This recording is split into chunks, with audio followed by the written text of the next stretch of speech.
mission of giving all the right ingredients, uninhibited, in exposing the hard, cold facts about the Watchtower Society. Well, hello, everyone, and welcome in. Welcome into our program with Gilbert Gonzalez and his brother Jesse. And they have a program on here called Tale of Two Cities. So, I'm sorry, Tale of Two Witnesses. Yes. Sorry for the mix-up, but that's okay, Gilbert. I'm trying to make you look good here. Trying to make you look good. Just got a lot of things going here at once. I'm trying to juggle here. But anyways, we're looking forward to your program. We're bringing Gilbert on, and his brother Jesse will be on shortly. But stay with us. Also, Jimmy Bell is going to be coming on as well and giving his feelings on what took place today with President Trump. So we're looking forward to all of this. Gilbert, let's bring you on as well. And we want to introduce you to the audience. There's my good friend Gilbert Gonzalez. And Gilbert, so you're out there in Arizona? Yes. It's even Satan has left for the summer. It's that hot. It's hot. Satan is taking a vacation. Yeah, in fact, I have to tell you, Gilbert, even up here in Massachusetts,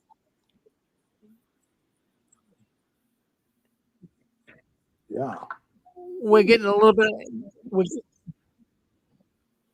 We're getting a little echoing going on there, Gilbert. You have your count to five, Gilbert, for me. 1, 2, 3, 4, 5. I don't have anything else running. All right, hold on. All right, Dick and Constance. Let's see. Let's go. Hold on one second. Close down. Yeah, I think it's yeah. Okay. Yeah. Close down. Yep. All right. That's what's happening there. Yeah, we got to get Constance. Okay, there we go. Yeah, we'll get them down and we'll be all set. But anyways, Gilbert, we get you on tonight. So, what do you think? What's going on here? Is it? I mean, it's kind of an oddball night with the political world. What's your feeling on all this? Well, you know, Rick, because this is your channel, and you know, we try to talk about Jehovah's Witnesses, and this what happened is it's monumental as far as news, and the Jehovah's Witnesses have nowhere to turn. We're going to show you a picture of JW. Go to JW.org. Jehovah's Witnesses are not allowed to talk about this. And Rick, Jehovah's Witnesses are going to tune into this show and others because they want to engage in this conversation, but they're not allowed to talk about this current event. And I think this is a great time to get our message out to Jehovah's Witnesses and let them know that, hey, you're in a prison, you're in a jail. And we're going to talk about how Jesus in Revelation, he talked about the lukewarmness. You can't pretend and close your ears that nothing happened. No, that's not going to get you anywhere in life. And so we want to attack it from that angle, that a Jehovah's Witness is going to be listening in, because a Jehovah's Witness listening in wants to know what's happening in the world events, wants to comment on it. But his hands are tied, but not at the 6 screens. We don't tie people's hands. Well, I'm glad you say that, but that's a good commentary because you're true. Now we have something happen today in the political world that is quite significant. I mean, let's face it, that's the big elephant in the room tonight. Mm-hmm. And will the Jehovah's Witnesses talk about it? I can remember really when I was in the Kingdom Hall, and I was reprimanded for bringing up political stuff. A brother came by, and from what I can remember, he suggested, don't bring up political stuff, Brother Farron. I mean, how could you not? How can you avoid what happened? I mean, the witnesses got to be talking about this, right? Got to. Yeah. They're dying to talk about this. I'm dying. Yeah. Well, I'm dying to hear what you have to say. I know that Jimmy Bell's going to be coming on with you as well. Hey, Rick. So, yeah. It's Jesse. How you doing? Where are you, Jesse? He's right. He's coming. Okay. Hey, just on what you were saying about I run an air conditioning service. So I just got in. Woo! It's so hot outside in Yuma. Yeah, it's very hot, huh? In fact, it was very hot up here in Massachusetts today too. In fact, I saw a bear coming out of the woods. He was shaving his legs. Whoa. That's hot. Was it a she bear? She very Hey, did you check her? Did you check his pronouns? no. No. Just kidding. Hey, you know what, Rick? Just getting back to something you just said a few seconds ago about they all want to say something. One thing I noticed running service, and I'm out with the public, and I see people, but there's a certain sector of the population that don't care about politics, don't care about what just happened a couple hours ago. I know it's hard to believe, but I've seen it with my own eyes. You know how the song says, "Mine eyes have seen the glory of the coming of the Lord." Mine eyes have seen in the campfires, and so if you listen to the lyrics, it's true. My eyes have seen that some people really don't care. They are disconnected. They really want to live in a world without problems of any kind. Me and Gilbert know a Jehovah's Witness elder, and his wife. And one time she told us, "I'm so glad, Jesse, that we don't have to think anymore." I swear to God, I'm telling you the truth. Mm-hmm. Yeah. We're going to bring Eric in too. Eric wants to come in. So you asked me to come on too, man, and then you said your brother wasn't going to be here, and here he is. Right. So, Rick, we're going to start the show. And yeah. In fact, I'm going to put up a link if people want to come in. I'm going to put a link right up on the front page here.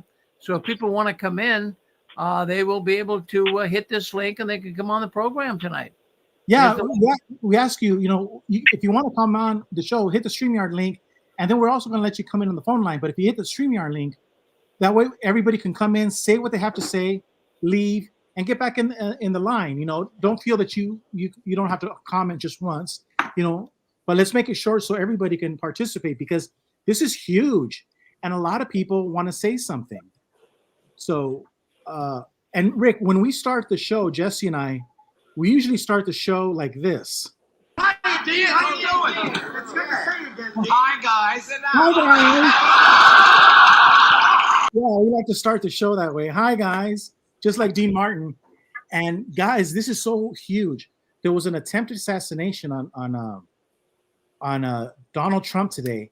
And then you go to JW.org. You go to JW, and you would think that JW.org would say, this is breaking news. This is all over the world. There's not a country that is not putting this in their front newspaper. And this is what Watchtower does? People losing trust in politicians? How embarrassing that a religious organization not even mention this, but then they have the gall to blame politicians and say that we're losing trust in them, when it's like Jesus said, no, we're looking at the raptor in your eye, Watchtower. We're losing trust in you. I would rather trust a politician than to trust the leaders of the religion of the Jehovah's Witness. And I'm going to let other people come on right now, but I wanted to show you the premise of this show. It's very interesting because in the book of Revelation, it talks about this. And I'm not coming to you from a religious, a scholar or any kind of teacher, but check this out. There it says, I know your works, that you are neither cold nor hot. I wish you were cold or hot. So then, because you are lukewarm and neither cold or hot, I will vomit you out of my mouth. Because, check this out, this is Watchtower. Watchtower says, I am rich. I have become wealthy and have need for nothing, and do not know that you are wretched, miserable, poor, blind, and naked. And my friends, maybe I'm wrong, and come on the StreamYard link or call in. Tell me I'm wrong. But does that not describe Watchtower? They want to say that they're politically neutral, but no, they're lukewarm, just like Jesus says. And it is our opinion that Jehovah's Witnesses are dying to talk about what just happened. And there's one man who's dying to talk, and his name is Eric. Eric, are you still on the line? Yeah, man, I'm here. What are you dying to get off? Hi, guys. I'm not dying to get off my chest, but man, I had a hard time listening to Six Screens tonight. I went through world news. Yeah. But the moment I heard about it, I was on Anne Marie's show, and I had to bail and figure out what was going on, because this is historic. This is like this is watching Kennedy all over again, but the stakes are even higher.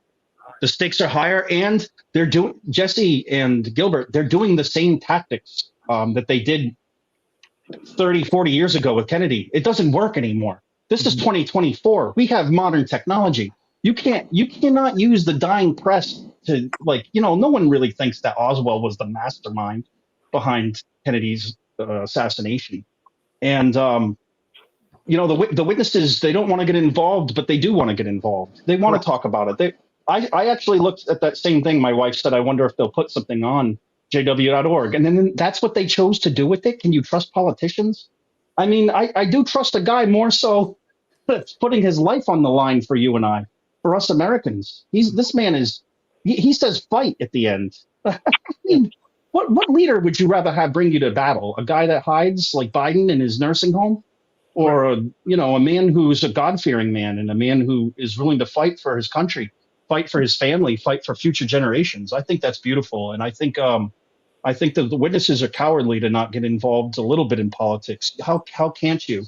Like I told Rick earlier, the deep state and Jehovah's Witnesses, they're almost the same. By Jehovah's Witnesses, I mean the governing body. They want to eliminate you. They want to silence you. They want to slander you. The witnesses, governing body, have even said, we can't kill anymore because of the laws of the lands, but they still want to. That desire is there. They'll leave you for dead. They'll do worse to you, And I see so many similarities of a desperate narrative that both the political movement is making right now and the Jehovah's Witnesses. There's a narrative they're trying to keep from the 50s, the 60s, from way back when they started this. And the narrative is failing. What do you guys think? Well, I'm the host of the show, so I do the questions. But just kidding. So what would your message to the Jehovah's Witness be? A Jehovah's Witness listening wants to know about the Jehovah's Witness Trump connection. What happened? What does a Jehovah's Witness need to know about what's happening right now? What do they need to know? Yeah. Well, they need to know. In my opinion, this is just an opinion, guys. This is a battle over good versus evil, and pick your side. And did you like that revelation? You're going to be with God? Are you going to be a God-fearing man, or are you going to be a man-fearing man? Did you like that revelation quote, about the lukewarmness? Yeah. So, hey, listen. Absolutely. You don't have to leave, but I really wanted, is JP, are you there? Yeah, I'll shut up for a little bit. JP, are you Eric? there? JP. Okay, JP's not there. So, Jesse, you're on the show. What do you think about this, what happened today? Jehovah's Witnesses are listening. I just want to say one thing about the JW.org. If you go to the front cover, it's been there for about 2 weeks, I think. I think it's about 2 weeks because I go there religiously. No pun. With words. But I go there all the time and I get a lot of my information from JW.org to see what they're thinking, see how the other half lives. And I've seen this. I think this is the second week. And what an irony of ironies, because they claim, and this is what I've said over and over to you, Gilbert, the political neutrality doctrine. It is one of the most important, and I'm going to call this the apostate toolbox. In the apostate toolbox, the doctrine of political neutrality, to me, maybe to some people it's something else, but to me, it is one of the most essential reasons that we can, openings that we have against Watchtower. When I was an elder, I used that. I was a Republican closet conservative, and since I was born. And so I was always fascinated when I saw what Eric said, the similarities between the deep state and the Jehovah's Witness governing body, or the Jehovah's Witness doctrines and the left. Let me give you an idea. The Jehovah's Witnesses claim to be a Christian organization. I always claim that Jehovah is a communist, a Marxist, and this is the reason why. If you go to jw.org right now and you look at the things that they espouse, they use words like, they use words that on the ecological front, on the global warming, and they quote from the United Nations always. And I think, Gilbert, you have some pictures, huh? Yeah. That we're going to share. They're not politically neutral. They're politically aligned with the left. And in everything, in the mask, in the social distancing. Look, like right here's one of the articles that they're studying right now. It says, will man ruin the earth? And one of the things, if you go there, I invite everybody to go to jw.org and look at it. They come up with a word called environmental debt. I think it's environmental debt. And if you do a quick Google search, where did this word come from that the Watchtower uses? The next slide that they use. Okay, go ahead. Keep talking. Environmental debt that they're talking about. And you do a history on that, and you see it was invented by leftist, Marxist, feminist people. And then they divide the war into a kingdom of North and kingdom of South, the mounting ecological debt. That's Watchtower. You do a search on that, and you find out that is a Marxist communist teaching. Why the hell does Watchtower use this? For example, they get away. They're embarrassed of every Christian doctrine known to mankind. They're afraid of the Eucharist. They're afraid of the communion. They're afraid of Christmas, Easter. They're afraid of the word Jesus Christ, Lord, Holy Spirit. They use everything. They're embarrassed of every Christian terminology. But if you go to jw.org today, you're going to see that they align themselves with teachings of the United Nations and of communist Marxists. Here's a quick history on that ecological debt, environmental debt. It appeared in 1985 in a yellow booklet titled Women in Movement. And it's part of the Green Party in Germany. It was intended to use for a workshop for women, peace and ecology. But here's the point. If you look at the history of these words that Watchtower uses, the pagan origins, you mean? The pagan origins of what the teachings of a Watchtower, their ministry is no longer about Jesus Christ, that he died for our sins. It's about ecological debt between the northern nations and the southern nations, the rich and the poor. They're politically aligned with the left. So this is why I'm saying they lied to us. They are not politically neutral. And I think everything derives from that. You cannot let no Jehovah's Witness tell you they're politically neutral. They're the most politically active people on the planet. They claim to be Christian and they disown the word church. Think about that. Your journalism is flawless. You have researched it very well. Well, we're not real good. We're not researchers. No, that's insulting us. No, we use common sense because we're American. We're American. We use common sense. Well, we're just playing with you, Pixie. But go ahead, yeah. Pixie, I know. What did you want to say? I just wanted to let Eric know that the situation that he noted in previous history was 60 years ago. Mm-hmm. Oh, okay. Not 20 years ago. And also the last show, they were Taylor Swift is a public figure, so she can't really sue for libel. But she's not in any way related to Anton LaVey. Her father was a stockbroker, and she went to Christian school, and she's, in my opinion, a terrific talent. So Pixie, what would you? It's okay to Wikipedia your stuff. So, Pixie, what would you say? Like, because we know that the Jehovah's Witnesses are a political. They align themselves with a political movement, but they want to pretend that they're not. And they tell their people no. So now we have an attempted assassination on Donald Trump, and the Jehovah's Witness, the average Jehovah's Witness, is wanting to talk about this. What would you tell them? You've really hit the nail on the head with a tremendous hammer, because I'm seeing it exactly the way you and Jesse are seeing it.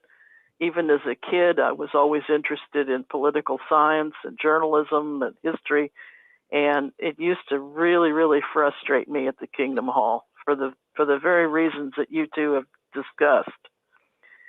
And I can see the witnesses asking a question like, well, isn't there a Bible prophecy about someone that gets hit in the head? Is that a Protestant thing, a Catholic thing, or a Bible thing? But I could see them, asking about that. Correct. But I don't know. Pixie, can I ask you a question?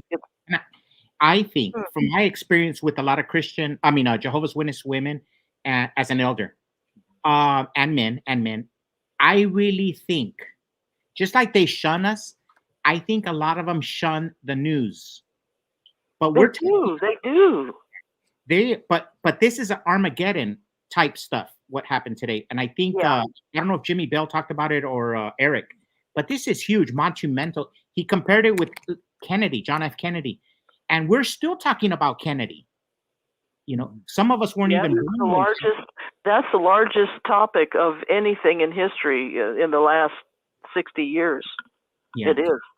Now, Pixie, You do a lecture on that and you pack the house. The update on the Trump story is that the shooter was taken out by the Secret Service, and whoever was sitting with him was also injured, and I don't know if that person's died or not. Now check this out, Pixie. Jesse and I, so it's no secret, we're Mexicans. And this is very important because on the Trump assassination, there was a man named Colosio. My sister from Mexico is visiting right now. And this is just like when Colosio was in Tijuana, right? No. What city was it? South of Nogales. Okay, so he's running for president. He's a man of the people, and there's a crowd around him. Bullet to the man's head, shook up the whole nation. And so my sister's watching this with us. He was going to be president of Mexico. Yeah, he was going to be president of Mexico, and then we're living in a third world country. Well, we got Jimmy Bell here, so we're living in a third world country is what she said. She goes, "Oh, you guys are now Mexico." This is what I tell the Jehovah's Witnesses. If you look at the screen, the only thing necessary for the triumph of evil is for good men to do nothing. Watchtower has all of you Jehovah's Witnesses doing nothing under the pretext that you're neutral, and evil is running circles around you. That's just my take. Am I wrong? And let me add this. It's not that they just don't do nothing, but it's almost like a condom. It's almost like a prophylactic. For example, let's take the abortion debate. A lot of Jehovah's Witnesses are anti-abortion, but Jehovah's Witnesses teach that we cannot be pro-life. We cannot be pro-life. So they're like a prophylactic. You can allow any Jehovah's Witness to go join any pro-life movement. For example, and I said this last week, if you're a Christian and you go to a Planned Parenthood and you stand in the wrong place and pray, you're going to go to jail.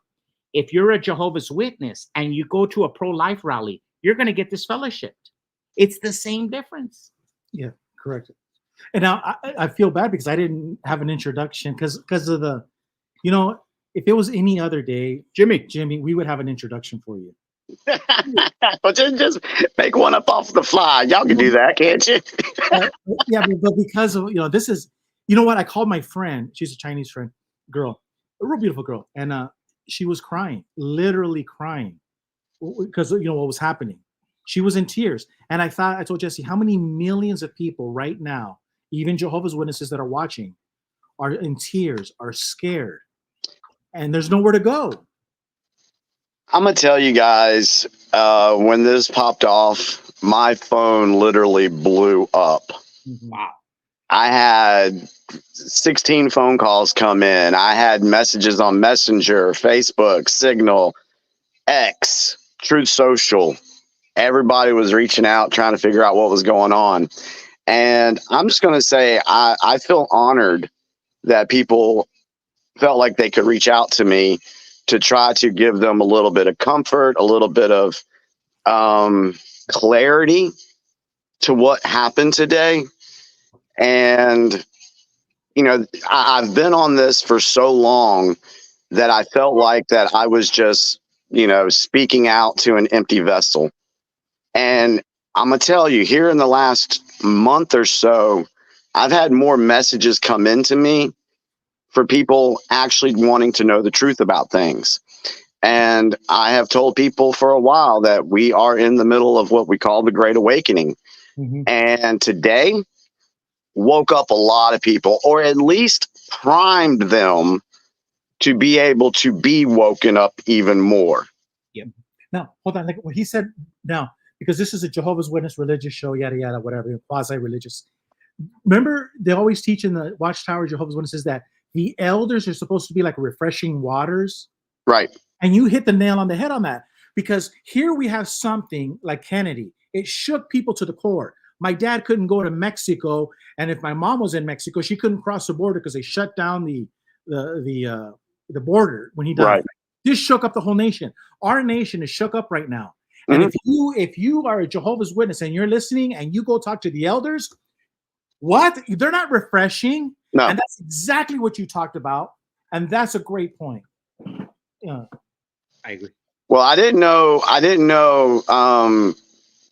exactly what route you guys wanted to take on my analysis and opinion on this. I know I went on my own YouTube channel earlier this evening, put out a little video there, and made a little live chat appearance with Ruby on her channel, trying to give my perspective. And my video has gotten some pretty good responses, so I'm glad I'm helping some folks out. But I didn't know where you guys wanted to go with this. What do I believe happened?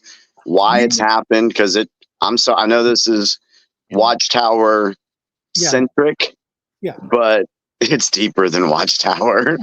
But this is where I want to go. Okay. Jehovah's Witnesses right here listening to this show. Our audience is the Jehovah's Witness who knows something's wrong. He can't talk to the elders. He has nowhere to go. He's here on the 6 screens, and Jimmy Bell's talking. That's what I want to know. What do you tell those people? What does Jesse tell those people? Yeah, and Jimmy, the first thing I would say to folks is you have to get a grasp on your emotions right now. There's people out there crying. There's people out there fearful. There's people that I know for a fact said, I've got a migraine right now. I can't eat right now. I understand that. But you've got to let emotion, got to put that aside and start looking logically at what's taken place. And you got to start asking questions like, why did this happen? How did this happen? Did anybody see this coming before? Did anybody talk about this before? And the answer to that is yes.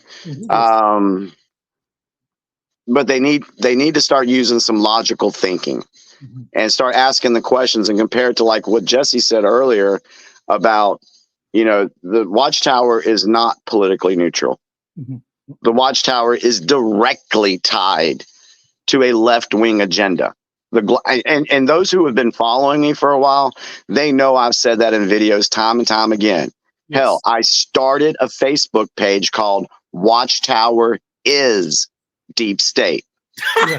I mean, how political can that get? Yeah, exactly. I didn't know that. Did they kick you out? No, I still got a Facebook page. It's still up. Wow, I didn't know that. I got to look it up. FBI agents visit him pretending to be Jehovah's Witnesses.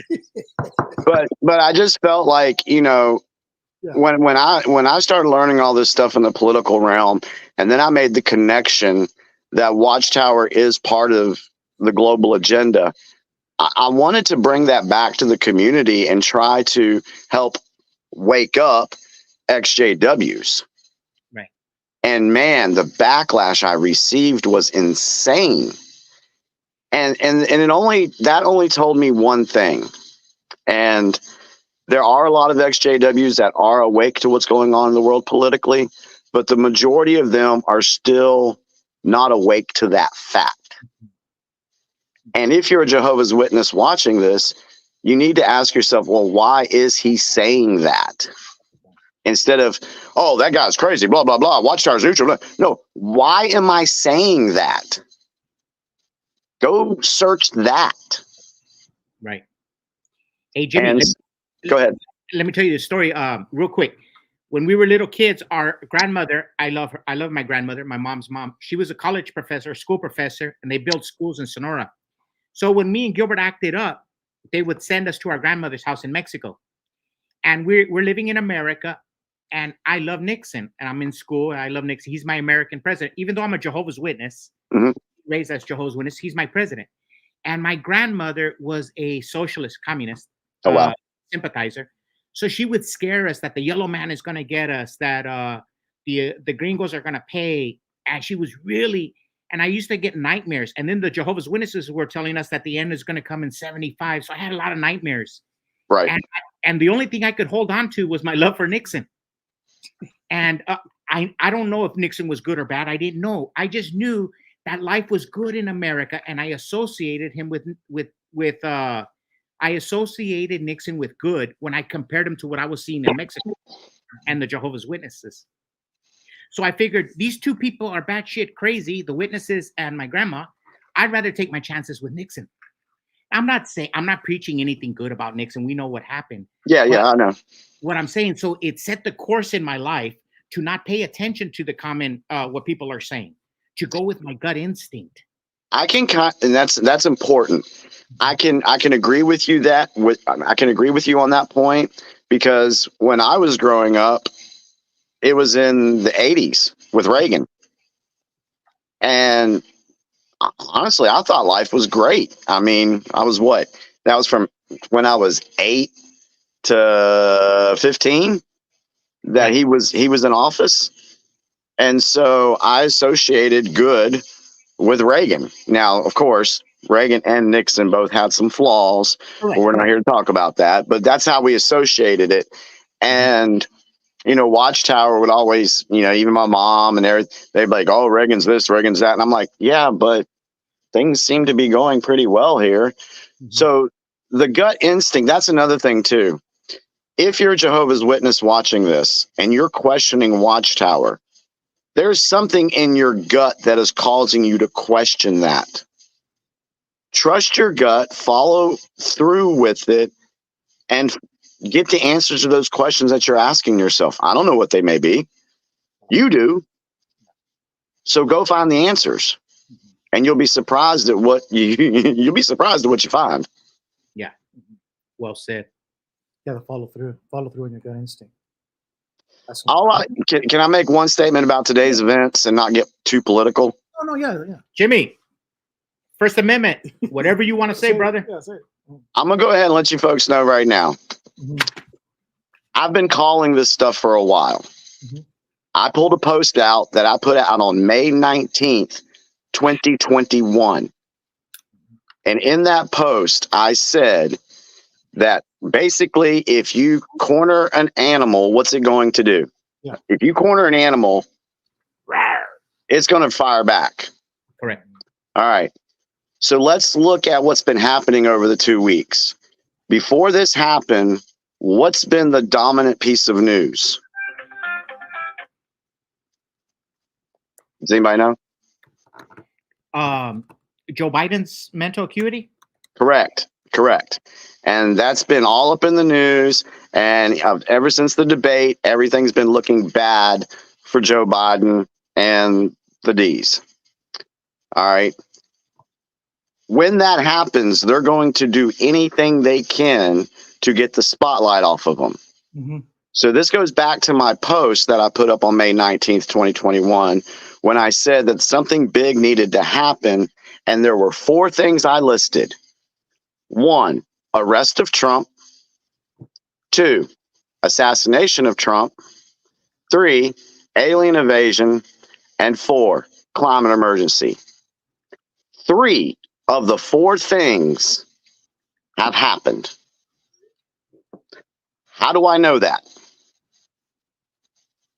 It's because I've been looking at other sources outside to get information versus the mainstream media versus a lot of stuff on social media.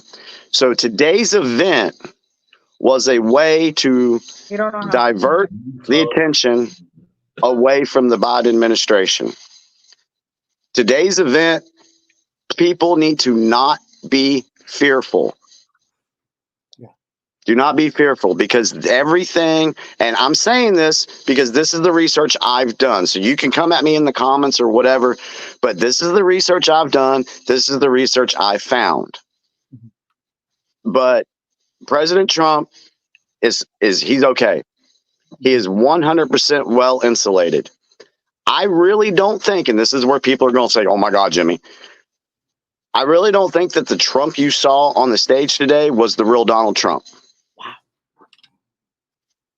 I think. All right. We know, and when I say we, the digital soldiers, we know that the Biden you see is not the real Biden. Okay. There's like 4 actors playing Biden. But anyway, that's beside the point. So today's event, we also knew that there was a message put out years ago to say shot around the world, say shot heard around the world. Was today the shot heard around the world? Well, how many people are talking about it? Everybody. You know? And so going back to another point that Jesse made in the beginning, to where he said, it's been my experience that there's a lot of people out there that aren't even worried or interested in politics or what happened today. That's true. That's why we do what we do, is to help wake people up. Right. Because right now, that is exactly what today's event was like. Today's event was a way to wake up a lot of people. The deep state thought they were going to put their ammunition out there or whatever they were going to do. They have failed at everything they've tried to do over the last 4 years. They will not succeed. So a lot of people are thinking doom and gloom and, oh, we're all going to war, we're all going to die. I'm telling you right now, that's not going to happen. And I know people are like, how can he be so optimistic? Well, I have faith in humanity. Correct. I have faith that there are good people out there that want to fight against tyranny. We do it all the time against Watchtower. Mhm. So you're going to tell me that there's not people doing that on the political side of things? Yes. So, folks, I say this with so much love. You've got to think bigger. Yeah. And ask critical questions. Yeah, and that's part of the reason we have the show. I'm glad he said that, because Let me just add one thing. No, the Jehovah's Witnesses that are listening have to get those chains off and go in that direction. He's going, whether they agree with him or not. I disagree. I thought that was actual Trump, but now it could have been. I don't know, but I'm just saying. Well, yeah, let me just add a point about that. Go ahead. I believe in the union of church and state, so that's why we have the GG for GB and me, very political. So I'm gonna throw a political plug. We've been trying to get you to run for VP of GB, and you have a religious angle. You're qualified because you're like St. Thomas. You want to put your finger in the hole of the ear. Yeah. You're not going to believe. So you're like St. Thomas. Are you nominating me to be the VP? Because you have a religious, you have faith. You have faith. Yes. I accept the nomination. Hey, JP, what do you think, JP? JP, I know JP's in there. He's been wanting to talk. Hey, can you hear me? JP's, yeah, go ahead, JP. Yeah, I just wanted to say that I'm just really glad all you guys came on tonight to cover this event. It's certainly is one of the bigger events in my lifetime. I'm 41, but as somebody who's 41, I've never seen any kind of a attempted assassination on any big political figure. I know that there's been ones done before on like Abraham Lincoln, JFK, RFK, Martin Luther King, Reagan. But yeah, this is all kind of new, and it kind of shows the kind of, I don't know, maybe it shows kind of how things are going in the country. It's kind of scary, but I think the thing I'm most grateful for is XJWs, we can come here and discuss it. I don't really know the whole thing. First off, I want to find out who the shooter was and who that is. No, but JP, JP, what is your message to the Jehovah's Witness? A Jehovah's Witness is watching this. Your mom, your cousin, somebody. What do you tell them about how significant this is? How do you connect the Jehovah's Witnesses with the Trump assassination? Well, I would say what I would think as what Jehovah's Witnesses are thinking and Watchtower is going to say, because I can't really, all I can say is they need to wake up and pay attention to things, which they may not be. But I think the way that Watchtower is going to spin it is they're just going to say, oh, you know, we're living in the last days. This is how things are going. And, you know, that's proof that, you know, this is the time of the end and stuff like that. I think they're going to spin it like that, but they don't really have any involvement or solution in the problem, which they don't direct their people to. So to witnesses, I would just say, you know, wake up. Like, things are happening right now in the world, and the governing body and this publishing company in upstate New York isn't going to bring you solutions or any comfort to your life. I like that. We have to secure our own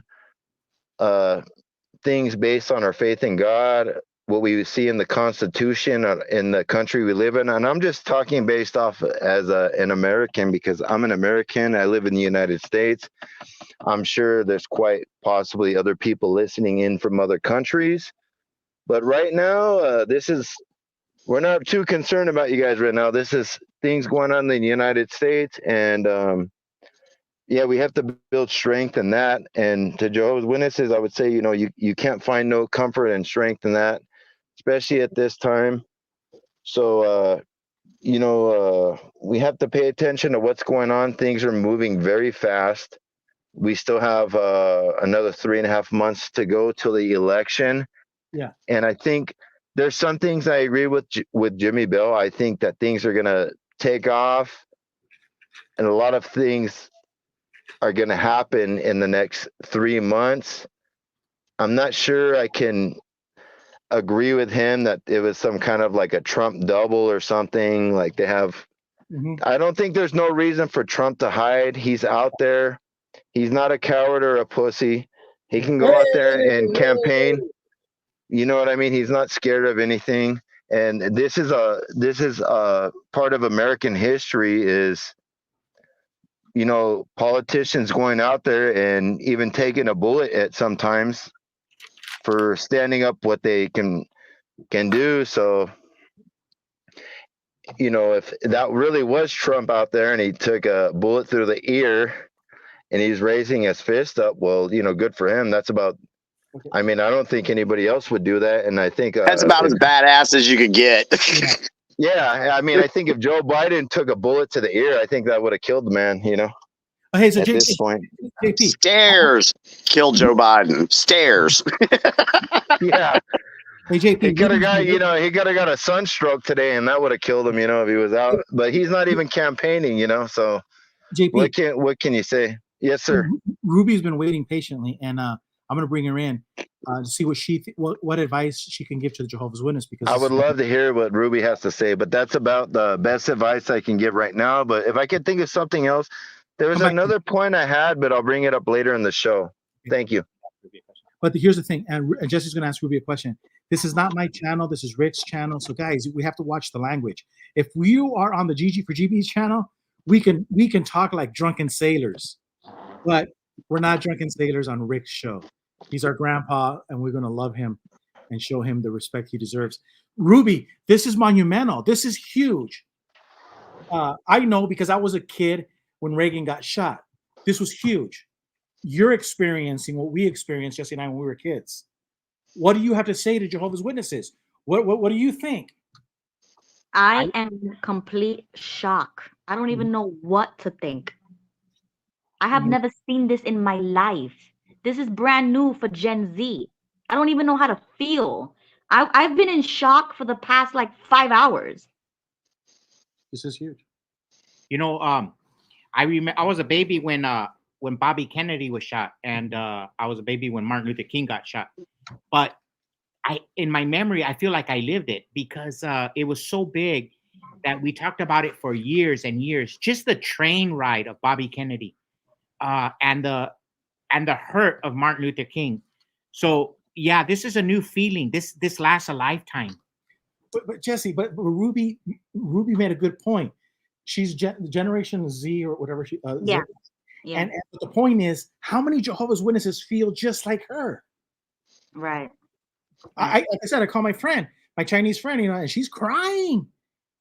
Well, the interesting thing is that it is a quasi-religious show, Jehovah's Witness, and we're trying to get a Jehovah's Witness angle. I think a lot of people, I think it would be fair to say, maybe if I'm wrong, please tell me, Jimmy. But if we were to go secretly like a fly into a Jehovah's Witness house right now, I would venture to say a lot of them really don't care. They're that out of tune, a lot of them. I would say either that or what JP said, to where a lot of them are going to think this is just another sign that we're living in the last days. Yes. Yes. I mean, their minds, how do you say this and give them respect? Their minds have been controlled, so they haven't been allowed to think outside of that. Correct. So I think it's very compartmentalized to either they don't care or they think it's part of the last days. That's pretty much it. I don't think they're thinking anything else. Well, good point, Jimmy. let's I ask didn't think about Ruby. that. What do you think, Ruby? Are they thinking about anything else?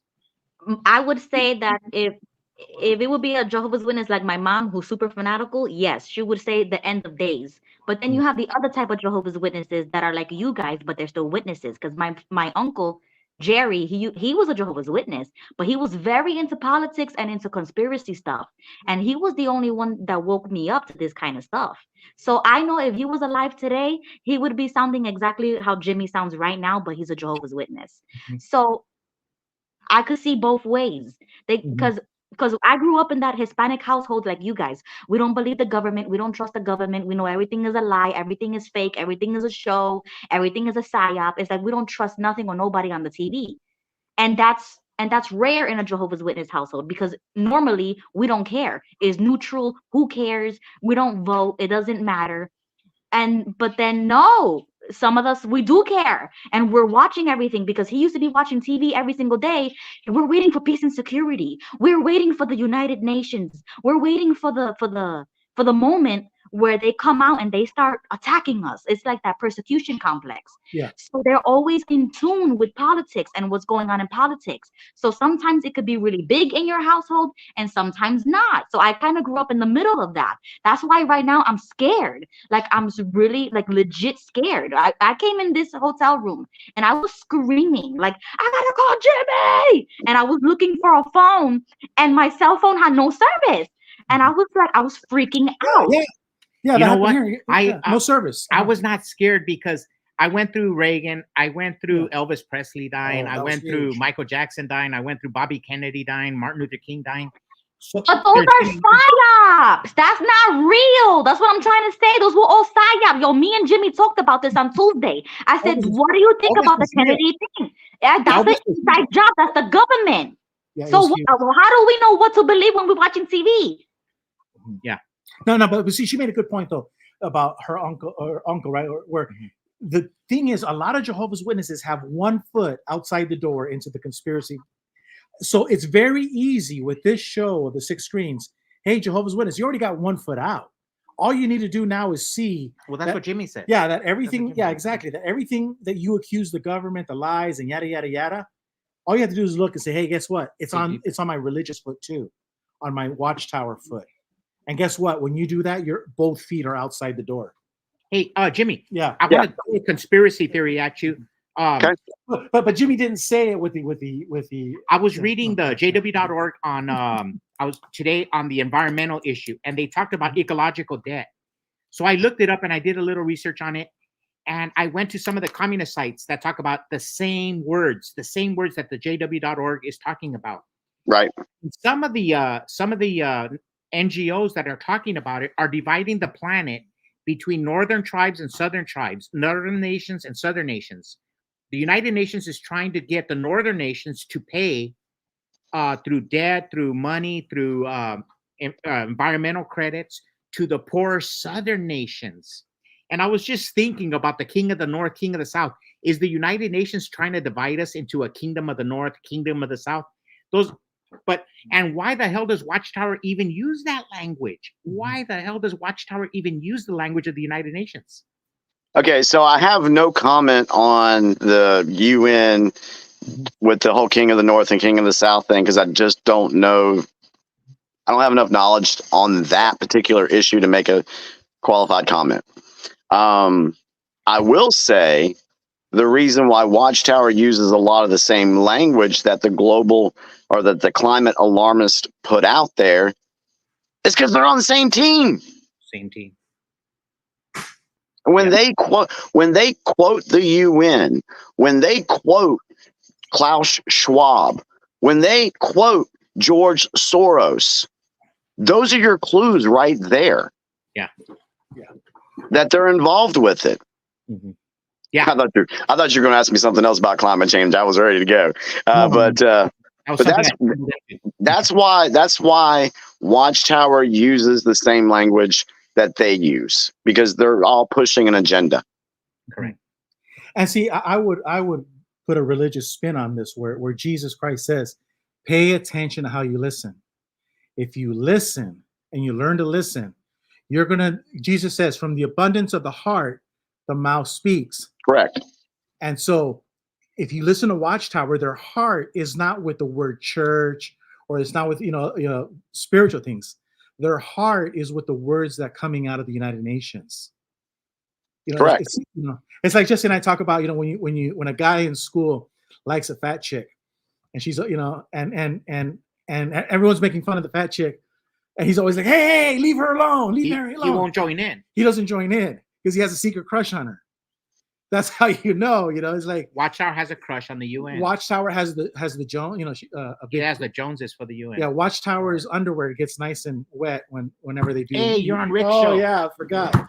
They do I'm telling you guys, it with all the stuff that I've looked at and the different shows that, the big picture episodes that we did. I mean, you go back and you watch the big picture episodes 1 through 15 or whatever, and we laid all this stuff out with Watchtower being connected to the globalist agenda and the New World Order. Yeah, we did, and we laid it out with events, things that have happened and things that can be verified. There's no conspiracy at all in it. There is a connection. They're tied at the hip. They're together. Wow. This Trump thing has affected so many people, even in Japan. And I guess Hello. I guess Tad from Japan wants to weigh in on the Trump thing. Tad, hello, Ruby and Jimmy and hey, Tad. everyone. I hope that the American people and especially Trump supporters will not lose their strength, because the Japanese Prime Minister Shinzo Abe was also assassinated. Yes. Yes. He was an Elvis lover. Yes. That's true, Tad. That's true, Tad. Good point. Is Tad bailed out? No, he lost the connection. He'll probably come back on. That Prime Minister, the last thing he wanted when he was with George Bush was to go to Graceland. To Graceland. And George Bush to Graceland. And they assassinated him. Mm-hmm. That's what I'm saying. Like, we started the show early about Colosio, Mexican assassinated. And where is Watchtower? Silence. And this is like when when I asked a long time ago my ex-girlfriend, I says, well, why did you get a divorce? And she goes, my husband says, my silence is a killer. Your silence is a killer. And that phrase never left me. I've always remembered that phrase. Your silence is a killer. And Watchtower silence on the death of Tad, what Tad talked about, his prime minister, the assassination attempt on Donald Trump, the Watchtower silence on Colosio in Mexico, and all of the other countries. Slovakia where they tried to kill the prime minister. Watchtower silence is a killer because people want to talk about this. I'm just getting a news alert real quick. The second highest ranking member of Hamas has just been taken out. Wow. You think there's a connection? Oh, totally. Everything's freaking connected. Everything's connected. Everything is connected. You know who's connected? Rick Barron. Rick Barron wants Sorry, Ruby. It's all connected, baby. Rick Barron wants I'm dying here. I'm dying. Hey, Gilbert, can you hear me? Yeah, we got you. Okay, listen, we got a lot of people on the telephone line. They want to come in. So why don't we let's bring on King and Dots. King and Dots wants to say something. Go ahead, King and Dots. Well, two things briefly. I try to be brief. First of all, the UN officially has a program that 2% of our national GDP will go to poor countries for climate reparations. So that's going to happen, okay? And also, as Rick was, he probably was like what I was. He remembers Kennedy's assassination. And I just want to make it brief. I was in the Immaculate Conception grade school in North Little Rock, Arkansas, and the head nun came into the classroom yellow classroom, we had two pictures on the wall, Pope Pius and Robert Kennedy and John F. Kennedy. And they came in and told us that the president had been shot. And they told all of us, they didn't know he was dead yet. And the nun said, you need to all put your heads on your desk and pray for the president. And of course, he died. But I'll never forget that day. But I felt like that today. And Robert Kennedy Jr. got on Fox News. I saw it earlier. Oh, good. Talking about it. Pain that man has felt. I feel his pain. Not to quote Bill Clinton, but I feel that pain. And look, a lot of voters are going to feel that damn pain too. So, That's all I Gary, know. Gary, what do you Thank you tell a so much. Jehovah's Witness? Gary, what do you tell a Jehovah's Witness? Please. What do you tell? What's your message to the Jehovah's Witnesses that are watching the same thing you're watching? The message then is to look at history. Take history into account with your Bible training. Good. Because Watchtower does. They came to the North, came to the South bullshit. You know? Yeah. So why don't you take that into account? And it's going to promulgate into something. I'm thinking, I don't know how we're going to get through the end of the year before World War III, quite frankly. We'll be okay. Unless they completely debilitate Biden with drugs gradually so that they have to take him out, you know. I'm not so sure they're not sticking him up with stuff to try to get him out of there. But I'll tell you one thing. I'm going to make a prediction. If Trump picks Nikki Haley, then it's war. Yeah. You heard it here first. There's no way, Nikki Haley. There's no way. That's all I got to say. He should pick Bobby Kennedy as his vice president. Yeah. Or Ben Carson. Yeah, or the next call. That would rock everybody's world. I mean, Okay. Robert Kennedy Jr. That I'm talking about. Hey, That's all thanks. I got to say, man. Thanks, Gary. Thanks, Gary. Hey, Rick. Thank you, Gary. Anybody else? Yeah, I do believe we have a pasta dude. A pasta dude, do you want to come on? Say hello to Jesse, say hello to Jimmy and Ruby and Eric. They're all on here. A pasta dude, come on, say hello to us.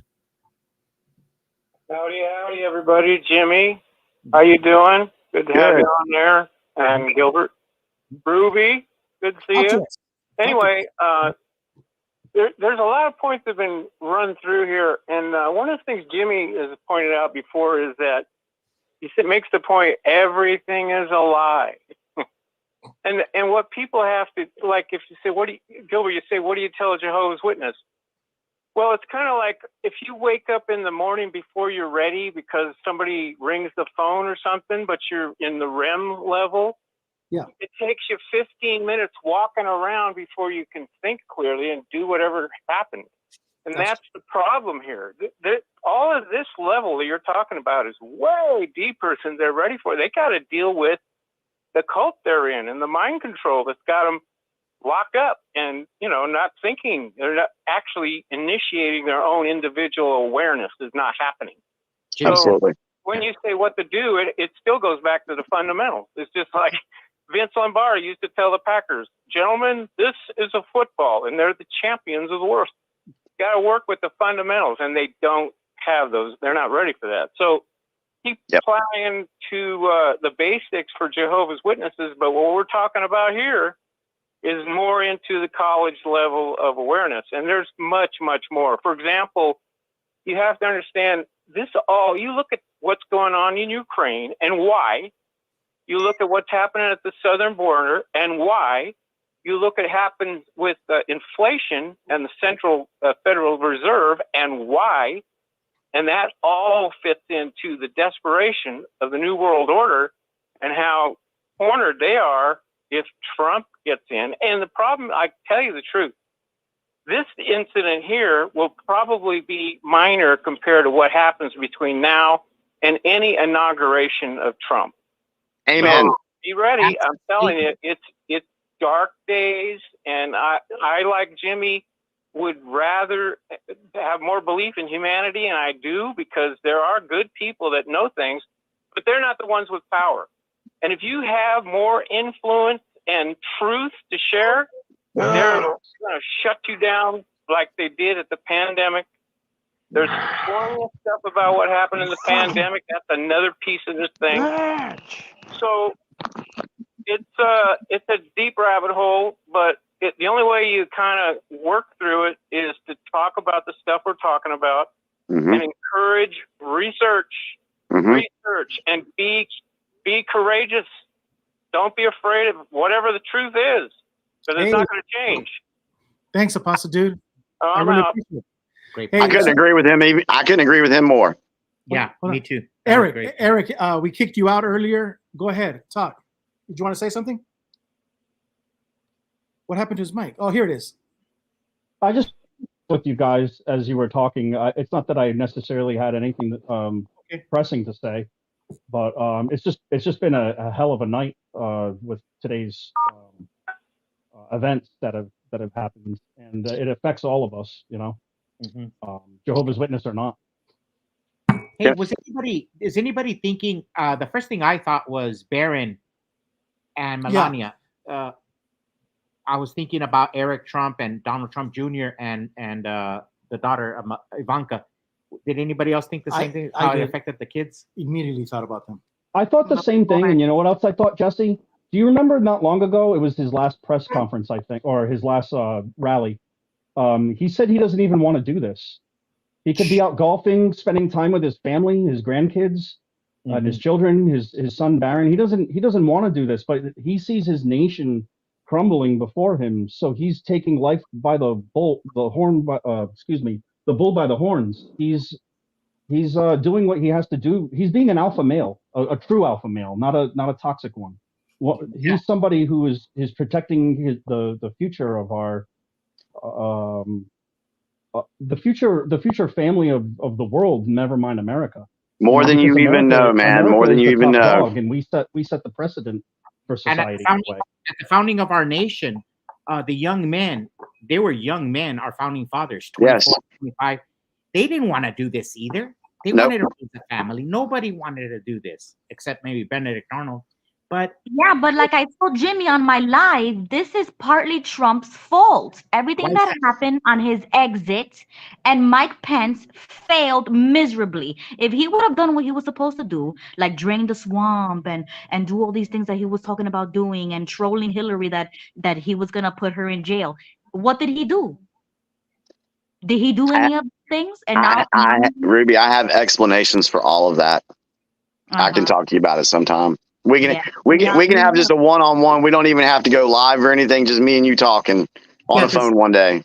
At the founding of our country, at any battle, at any time, we could have lost our nation when we could have been subjects to King George. But our founding fathers buried themselves in the belief of providence, and they buried themselves in prayer and fasting. There was spiritual elements every time. Everything was almost a providential miracle. Every battle. Washington should have been dead almost at every battle. We should have never captured Benedict Arnold. So there has to be a spiritual element. And I think Geary talked about the prayer. When the nuns came in, when John F. Kennedy, the first thing they did is they went into prayer. If you don't pray, then you don't really believe this is a spiritual battle we're in. Man, we are so in a spiritual, and this is my other message that I've been trying to get out to folks. Don't get hung up on Republican versus Democrat. That's not the battle here. The battle's between good and evil. We are in a spiritual war right now. Yeah. Completely. Ronald Reagan said that. Ronald Reagan says, there is no left and right. There's only up and down. There's only right and wrong. And going back to the founding fathers, they sacrificed everything that they had. Yes. They sacrificed their families, their businesses, their homes, everything to fight for what they believed in. And thank goodness, I mean, this is 1776 all over again, but thank goodness we are not in a shooting war. I mentioned on Ruby's Live a little while ago that we are in, people are worried about World War III. Guys, we've been in World War III since 2017. This is an information war. This isn't a shooting war. Correct. So which could very quickly turn into a shooting war. it could. That's what they want. That's what the deep state wants, because Honestly, they what do know. you think would have happened if Trump would have died tonight? It might have been in their favor, because if the right finally lost their shit over it, which is possible. Well, see, that's exactly. It will turn into one eventually. Yeah. Eric, that's exactly what the deep state wants. Is they want us. They want us to be the bad guys. They want American people in the streets fighting one another. That's what they want. Okay, and I've said it on my live. I put it out on my Facebook to try to remind people in this moment, please remain calm and stay peaceful. Jimmy, right? Wait. But look at what happened in the stands. Our leader was almost shot. Well, to a lot of us, our Republican leader. I'm a Republican, and there was calm and peace. We witnessed it. If that would have been a Black Lives Matter rally, if that would have been an Antifa rally, that town would have burnt. And going back and going back to the January 6th thing, like I said, I was there. If the people wanted to take over that Capitol, oh, it could have been done. Correct. But we weren't there for that. We were there to give our voice to something that we felt was stolen from us. Now, but that was all turned around to make everybody look crazy, and we've learned the truth about that since then. So tonight's event, that's what I tried to tell Ruby a little while ago, is how did people react on January 6th? Everybody just like freaked out about that. And then we found out the truth about it. Yeah. Now, but see, Jimmy, can I ask you a question really quick? Is because we spoke on the phone and you saw my live, I saw your live. You're always talking about how everything is a stage and this is just a show, right? And we don't know what to believe or what not to believe. Correct. Have you ever thought maybe this perspective? Like I thought about this today. I said, do you think that maybe Trump is in on this as well? Oh, Trump knows everything that's going on right now. So this is just playing with people's emotions. This is what I'm saying. It was caught on TV coincidentally with all these cameras and everybody's going talking about it. Like, do you think that he's also in the mix and helping create this emotion so that he get elected again? Would you put yourself in a situation where a sniper would take off a piece of your ear? Yeah. And you know what? No one's doing that. No one's putting themselves in harm's way like that. No, but I have to pull rank on everybody because this is about a Jehovah's Witness watching. And we got to go back to that point about. Yeah, Ruby, we might need to save that till Tuesday night. Yeah, that has to go to a different channel. And here's what's happening. Everybody's right. If the president was shot, then you would have had violence. So you're a Jehovah's Witness. You have to understand that when you disfellowship people, you kill them. You kill their family. You kill their friendships. And ex-Jehovah's Witnesses do not retaliate with evil versus evil. And what we saw right today was we escaped a very ugly war. We escaped a very ugly retribution. It could have gone to that point. And so when you Jehovah's Witnesses need to understand that your disfellowshipping is a killing. You are going on stage in front of spectators and you're wiping their family out. You're destroying their marriages out. And nothing but ugly things happen because of it. And we witnessed it today on a grand level. Mm-hmm. Yeah. And so that's my take on the Jehovah's Witness thing. Why does JP keep getting kicked out? JP, you keep getting kicked out, so you better talk. JP wants to talk, but he's always getting kicked out of the. Yeah, he just. Ruby, good question. Yeah. I'm glad the way Jimmy handled it and Gilbert. Mm-hmm. That was a good question, but probably for another show. That was a very good question. Yeah. Deep question. It's a deep question. I started the Extra W Political Corner live every Tuesday for this reason, because these things, we don't know about these things because we grew up with the neutrality. Oh, don't worry about that. You're not going to vote. You don't need to learn about these things. It's the same thing with every other aspect in life until something happens to you and you're like, oh, snap. And then you start acting all surprised. Same thing with what you just said. They destroy families and everything, but then they're gonna get surprised when we do something or we act a certain type of way. They always want to act surprised. surprised and that is willful ignorance because they should know these things. These are grown adults and they still do it anyways in the name of religion. Oh, I'm a Jehovah's Witness, you got to respect my beliefs. But when they ruin your life, then what? I'm just saying, like, that. The reason I was never politically neutral as a Jehovah's Witness, and I served as an elder for 13 years. I was always a closet conservative and I'm vocal, and I always was a born again Christian, even as a Jehovah's Witness elder, and everybody hated my guts. But we're family, we're all Mexicans, Jehovah's Witnesses. But one thing I always knew about politics is Jehovah's Witnesses taught that that Jesus taught political neutrality.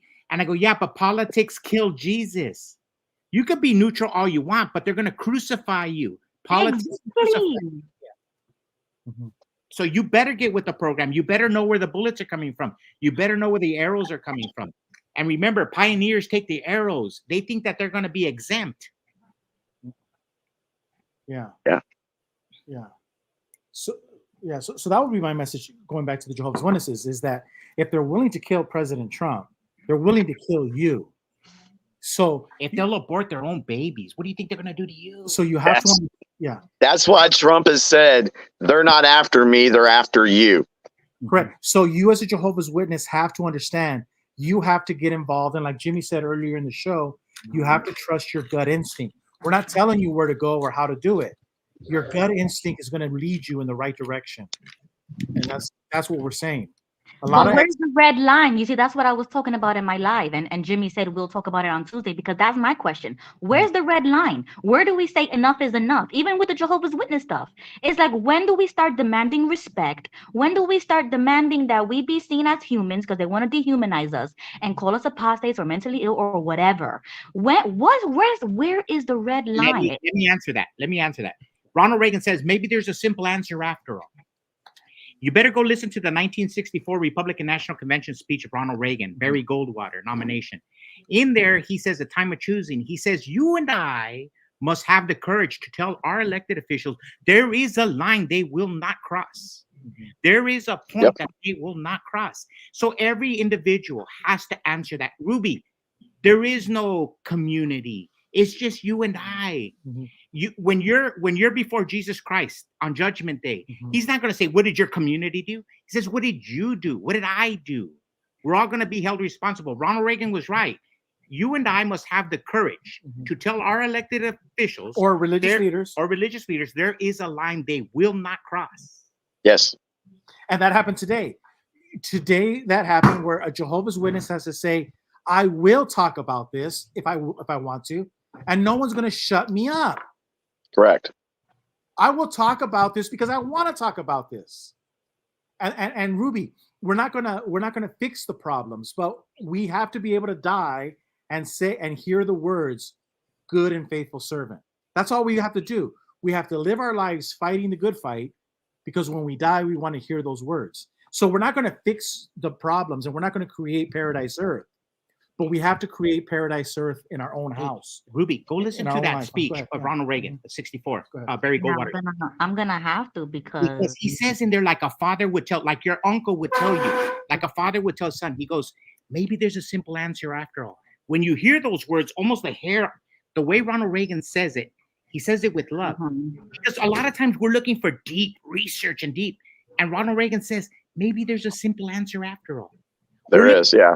Yeah, but they still silence you anyways. You see, that's the point. It's like the red line goes, it can cross over to violence, because you're angry that you're not being heard. They don't listen to you. They silence you. They shun you. They get rid of you. They throw you away. So where is that red line? So they cross it. They're gonna cross it, like they crossed everything else. But you can't retaliate. You can't say bad words or do bad things. Bob Dylan says they'll stone you when you're trying to get up. They'll stone you all the time. But I would not feel so all alone. Hey, I have a question for you guys. Go ahead. We're on the same ship. Oh, sorry, Jesse. I got a little delay. I didn't mean to interrupt you. No. That's good.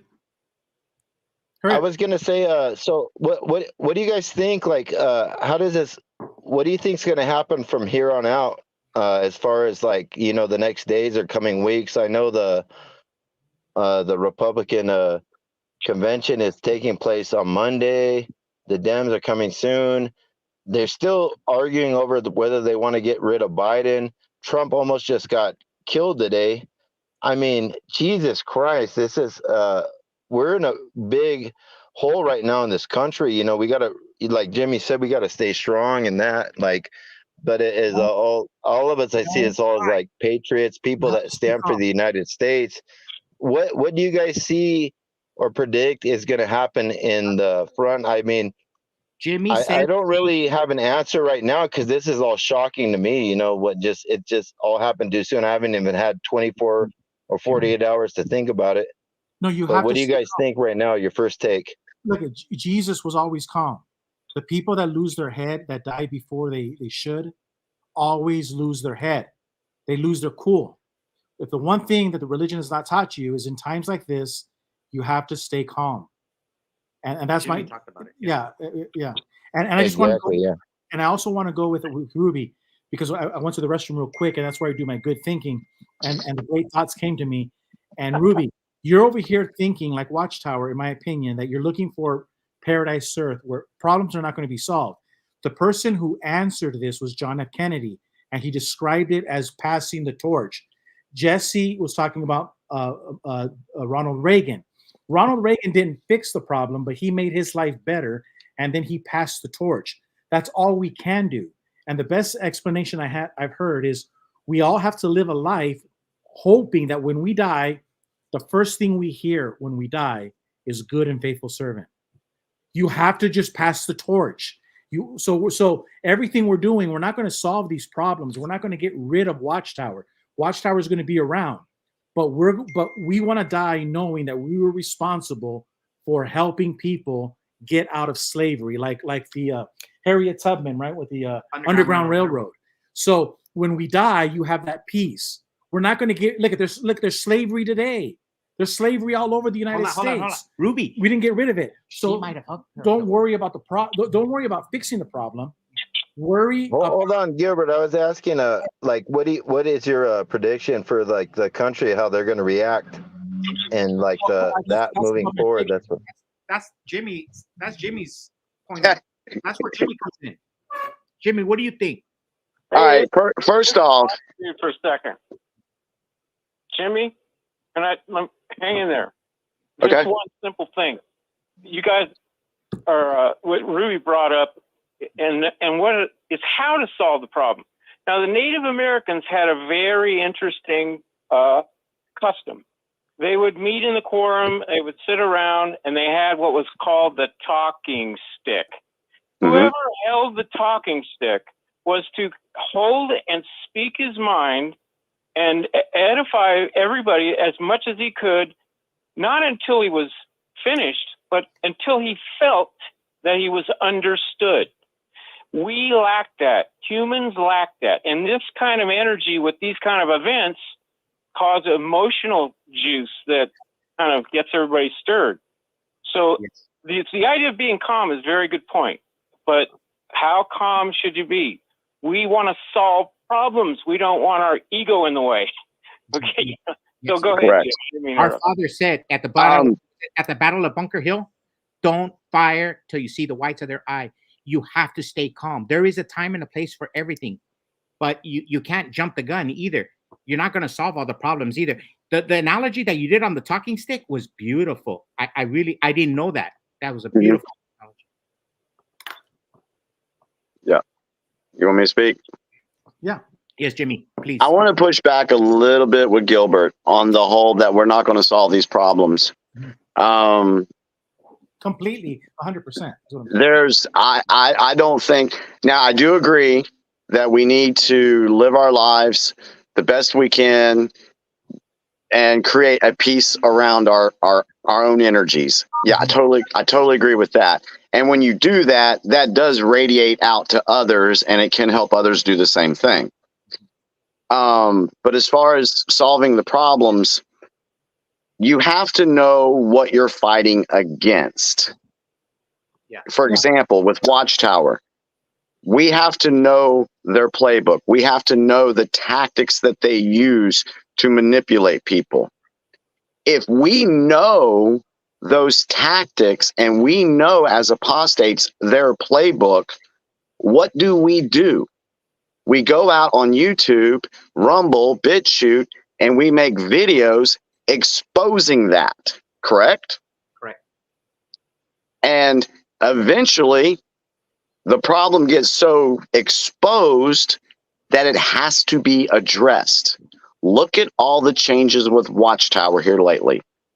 Do you think that these changes that Watchtower's made over the last 2 years would have happened if light was not shown onto them? No. And that's the same thing in the geopolitical side of things. People don't know what the problem was. They don't know why these things happen. You got to figure out, okay, what caused that? And once you know what they're doing, you can put that information out to others and change can be made, and it starts on a local level. Look what happened with the school boards. Millions of parents came out against the school boards. And we saw the videos. We've seen it on the news. So by raising our voices, it got people motivated to shed a light on the problem so it can be solved. That's what we're doing here. And Ruby, sweetheart, you are on the right track. You keep doing what you're doing. I know you may not, I know you're like frazzled right now and you don't know what to think, but it's going to be okay. Yeah. No, Everyone, no. I know what to think, but the thing is, if I actually say it, I'm gonna be called an extremist because, like, just like you correlate the political stuff, founding fathers, everything. Watchtower is the tyrant, and we are paving the way, right? We're trying to eradicate them, to abolish them. That's why I consider myself an abolitionist. I'm not an correct. incrementalist. I don't want to do this slowly. I want to take them out. And they're gonna call us, right? They're gonna call us, that's treason, right? Because that's how the founding fathers, if they would have lost, they would have been hung. We talked about this. Right. So that's what I'm trying to say. We need to abolish them completely. So that's the red line. They destroy lives, they kill people, they're satanic cults. It's time to take them out. But if I say that, if I say I want to take them out. Can I comment on that real quick? Yes, Yeah, please. go ahead. Just real quick. Yeah. You got to remember, and I try to remind folks of this all the time too. We have been subjected to decades of indoctrination and brainwashing. Everybody has. Everybody around the world. It's going to take a little while to break that and for people to wake up. Yes.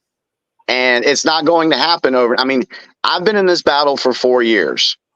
There were people in this battle back in 2015, 2012. Mm-hmm. So you got to think about those folks that started doing this early and exposing these things. How do they feel right now? They're like, oh my God, I wish this would just get over with, which it's getting close. But folks that are waking up right now, they're pissed off. They want to see justice. But here's the thing. If you've got a city, and that city is ran by the mafia, the mayor, the prosecutors, the judge, the sheriff, all the people at the top. If they're all mafia, is anyone going to ever get correct justice in that city? No. No. You got to get rid of the mafia out of that city before that city can experience true justice. Yeah.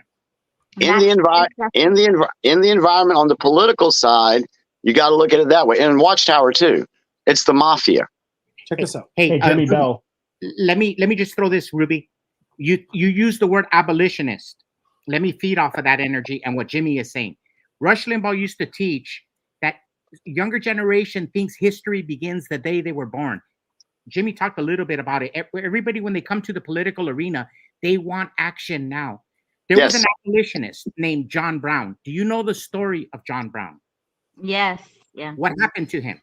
He shot before he saw the whites of their eyes, and he died in a firing squad, didn't he? In that. Okay. Who was the greatest? Who had the hand of providence when it came to abolition? Abraham Lincoln. Abraham Lincoln. And do you remember what was the prize of Abraham Lincoln? The bullet in the head. So what you have to see, there's history. A lot of times we want action now. We want victory now. There's people who have been in the fight for 50, 60, 70, 80 years. Look at Sarah Palin. She was taken out. Look at Barry Goldwater. He was taken out. We're all in the fight. But you live to fight another day. Sometimes we can't solve everything, but we do the best we can. And the other example, because I'm GG, and this is a quasi-religious show, is Moses. Moses killed the Egyptian. And it wasn't until 40 years later, when he didn't want the job, the hand of providence, that God told him, no, you will take the job.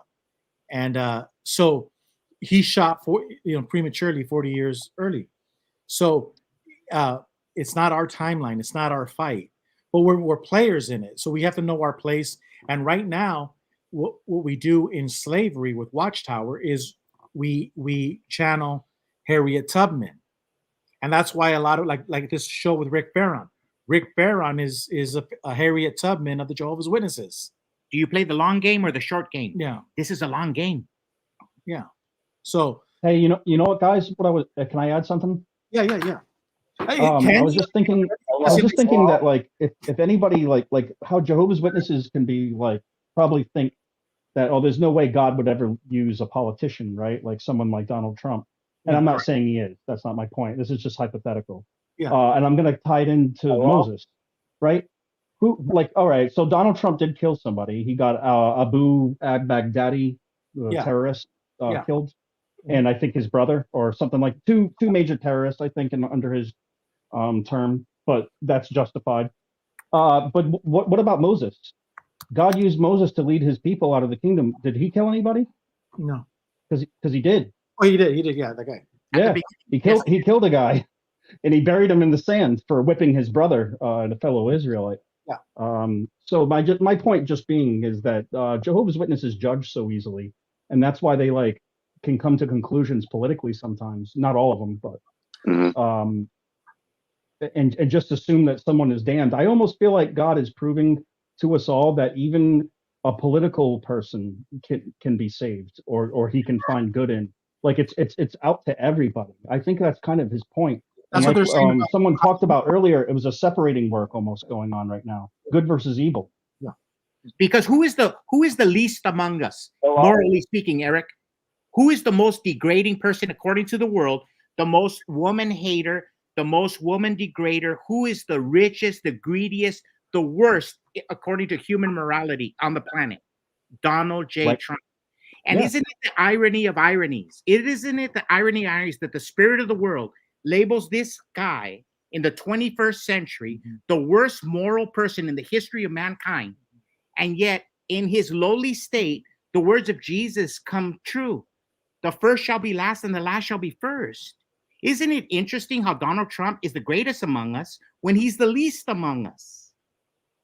That kind of goes into... He's hated. He's been falsified to go to prison, supposedly, or we'll see, allegedly. He's been smeared in every way. Now he's been shot at. I mean, they couldn't try harder to make him a martyr. That was a good point, Jesse. Hello? Jimmy had a point. Jimmy had a point. I want to hear it. The good point was this kind of goes on along the lines of Sun Tzu, The Art of War. Mm-hmm. Appear weak when you are strong, and strong when you are weak. So in the perception of the public right now, Trump seems weak to a lot of people, except to, you want to go back to his fist in the air saying fight, fight, fight. Okay. But it makes him look weak because he was shot at. Now there's a sympathy thing there. So appear when you're strong, appear weak. When you're weak, appear strong. And that's what's going on right now with Trump. Okay. Now I want to keep taking it back to the Jehovah's Witness angle, because that's why we're here. You're the GG? Well, yeah, but no, because it has to. This show's about Jehovah's Witnesses, and we want to help Rick reach out to Jehovah's Witnesses for the ultimate goal. And speaking about that fist, hanging the fist, and saying, fight, fight, fight. Jehovah's Witnesses, you can't fight. You can't fight. You saw an assassination attempt, and you have to just shut up, turn this video off, and go watch JW.org. You can't fight. You can't even enter the arena. You can't even enter into this arena, into this debate. That's sad. The sad state of affairs of the Jehovah's Witnesses, that you can't even voice your opinion, engage in the fight, and say, like Ruby was saying earlier, enough is enough. And that is Watchtower's theft of their personal liberties. Mm-hmm. Yeah. Yeah. Dang. Well, what about some of the old timers like my grandfather who listened to AM radio and listened to political things and just not talk about it and just keep it to himself? You know, there's always those people. I'm not saying a lot of them, but a few of them. Our brother was like that too. Yeah. Okay. So you guys talked about that earlier. That's where I'm getting this from. Okay. But the worst thing. Oh, sorry. No, you're good. It has to do with who do you love more, because I talk about in my video. They love Watchtower. Spiritual adultery. I'm telling you, man, the Jehovah's Witness men, they love Watchtower more. And man, and when a man's in love, I mean, your grandfather, or like you said, your grandfather, your father, whoever, they love Watchtower more. They got the Joneses for it. I mean, I'm serious. Jehovah's Witness men, their underwear get juicy and wet when it comes to Watchtower. You know what? Our brother, he was an elder. Can I add something just real quick? It's a really, really quick thing. Mm-hmm. My grandfather, he did something really phenomenal for me. He told me, hey, son, grandson, our organization, they did something wrong. They got 1975 wrong. They predicted it, and it was a failure.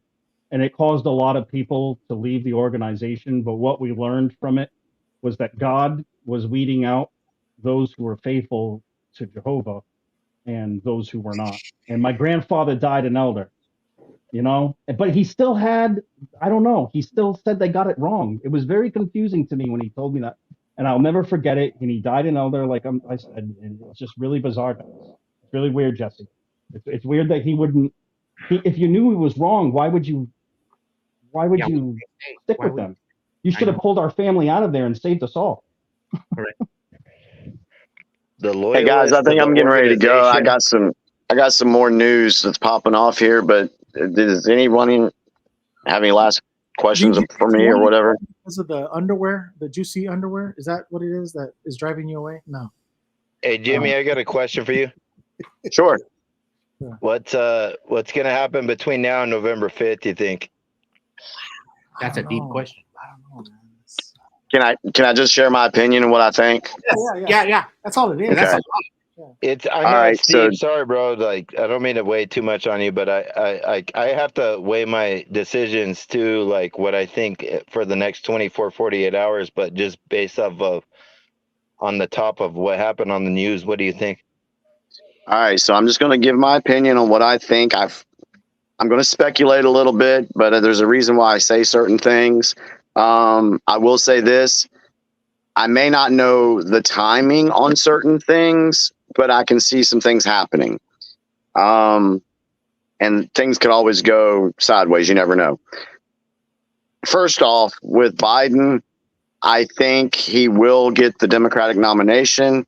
And the reason why is because the D's do not have enough time. They do not want the people to have the control in a nomination phase. They don't want the people to have to, they don't want to go back to their D voters and get them to choose something at a convention. They want that control. So I think they're going to go ahead and allow Biden to become the nominee.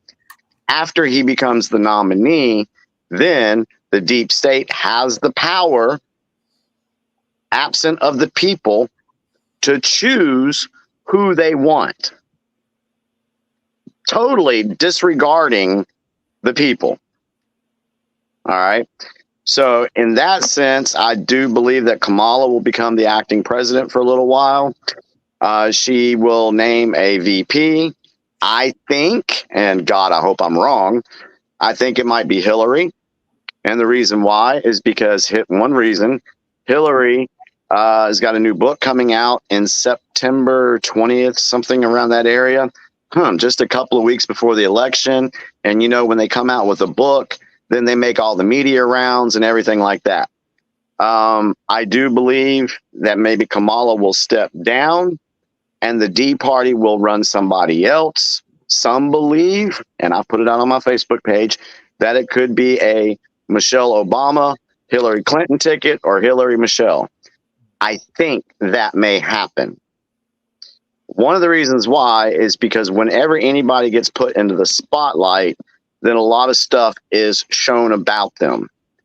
And this precedent was set when they attacked Donald Trump. Now it's open season on anybody that runs for president, that you can go after them. That's one point. I do believe the elections will probably be delayed. I think they will use cyber attacks as the excuse. The reason why is because if you look in the news daily, there is an article or story about a cyber attack somewhere. Yeah. So I do believe that narrative is being built up. Oh, yeah. So once there's a cyber attack, that means that the infrastructure of the United States has been attacked. If we are attacked in a way like that, that opens the way for the military to come on the scene. And then when that happens and the election is put back in place or whenever they're going to do it or however it goes, the military will oversee the election. Will that happen? I don't know. We'll see how it plays out. But that's kind of where I see things going. We'll see. That's I interesting. agree with a lot of what you said, Jimmy. Thank you. Well, JP, You're welcome. It's interesting you talked about that, about what's going to happen. And I don't know, but I do know this, that even if what Jimmy Bell says, a lot of it may not come true, but we accept it because we're not guided by Jehovah's Spirit. But Jehovah's Witnesses, your God didn't even tell you that this was going to happen. See, your God is absent without leave. He's left you without any direction, without any prophecy. And that's the real big takeaway that you should take out of it. At least we're man enough to say this is our opinion. Like he said, this is my opinion. And he said, and if he's wrong, he's wrong. But if he's right, he's right. But you guys can't even do that. And yet you claim to be representing the Most High God, who can't even tell you that Donald Gilbert, that goes back to the ego thing that one of the other callers said tonight. Yeah. About the ego getting in the way. Yeah. The thing with Jehovah's Witnesses, whenever they went door to door or preached on their little stage, they always had to be right. Yes. All right. And a lot in the XJW community, and me and John both have been saying this for years, you've got to wash that thinking out of your head. Mm-hmm. Because with everything that I just said, I wouldn't have been able to say that to people if I was afraid that I was going to be wrong. Correct. I don't care if I'm wrong about something. Yeah. And my opinion on things can change as evidence presents itself. Mm-hmm. Correct. Yeah. So that's taking your power back. That's taking your voice back. Mm-hmm. Not being scared and dropping the ego of always having to be right. Correct. Yeah, I say the same thing. Yeah. Hey, let me ask you a question. And everybody listening, this is a good question. I have a feeling from what I've seen and following Watchtower and the changes, I have a feeling, and maybe I had a dream, that one of the changes is going to be they're going to allow voting as a personal decision. Oh, yeah. I already agreed with that. I already put that on my Facebook. I'll tell you guys that I'll disagree with you for this reason. It is my belief that Watchtower, and I can't prove it, but all of the Gilead graduates and all of the people that work in the circuit, in the branch offices all around the world are American citizens, most of them, and have a connection to Watchtower. And they use 25 Columbia Heights before, but now they use a different address. They use Toledo, Ohio, Tuxedo Park. So, for example, we all know somebody who's a Gilead graduate or somebody way out there. So this is the thing. Watchtower has, like, say, 2,000-3,000 people that are on the payroll in other countries, and their home address is in Tuxedo Park.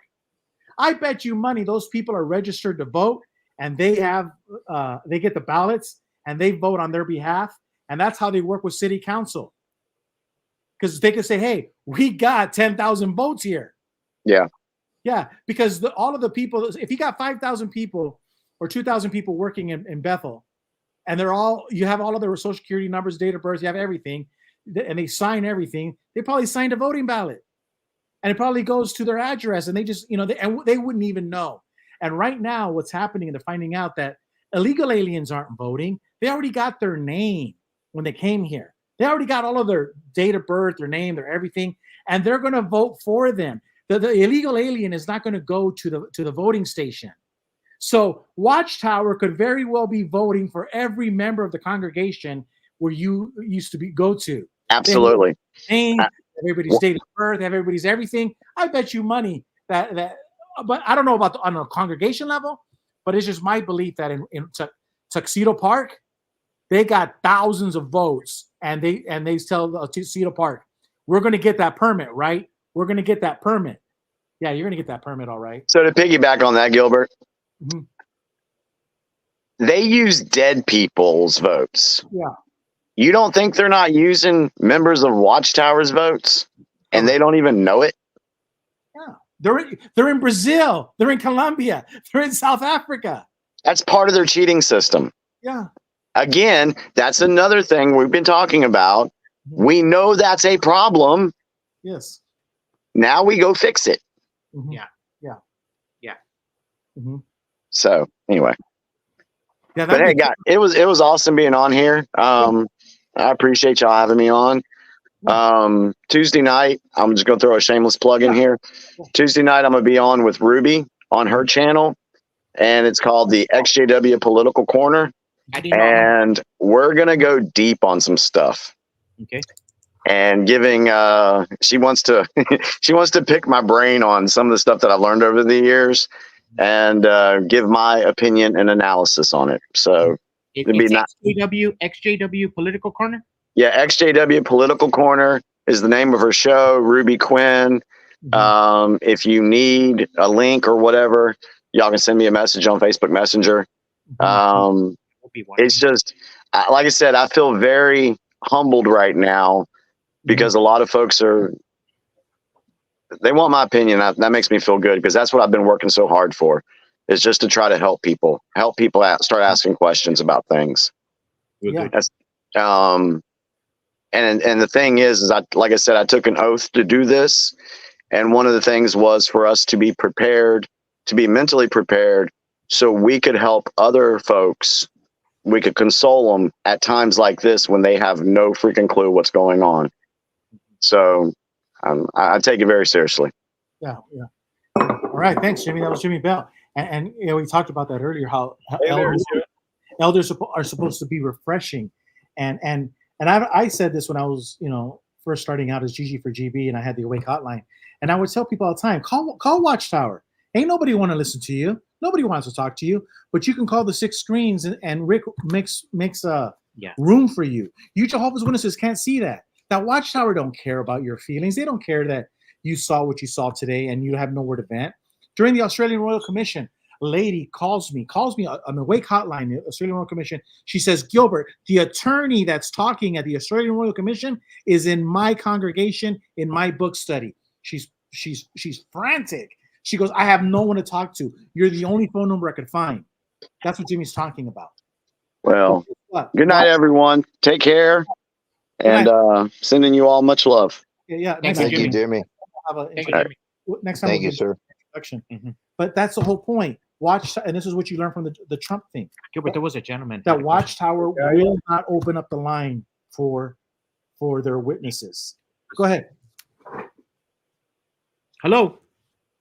Hey guys, it's Dan. How you doing? Hey Dan, thanks for coming on. Hey, hold on a second. Hold on. Is Dan still there? Okay. Yep, I'm here. Okay, ladies and gentlemen, we have a man that needs no introduction. The man who wrote the New York Times bestseller, Everything You Wanted to Know About Watchtower Sex But Were Too Afraid to Ask. A veteran of the Awake Hotline, providing spiritual and emotional support to broken Jehovah's Witnesses. He humbly hides his true identity. He calls himself Dan Clark, but we know him as Dan Clark Kent. Ladies and gentlemen, I present to you Superman. And an occasional F-bomb. Oh, Dan the man. You guys Yeah. are crazy. You guys are crazy. Hey, you guys. Superman. You guys are Superman. something else. Dan the man. Oh, That's you what I guys- call Love him. you, Dan.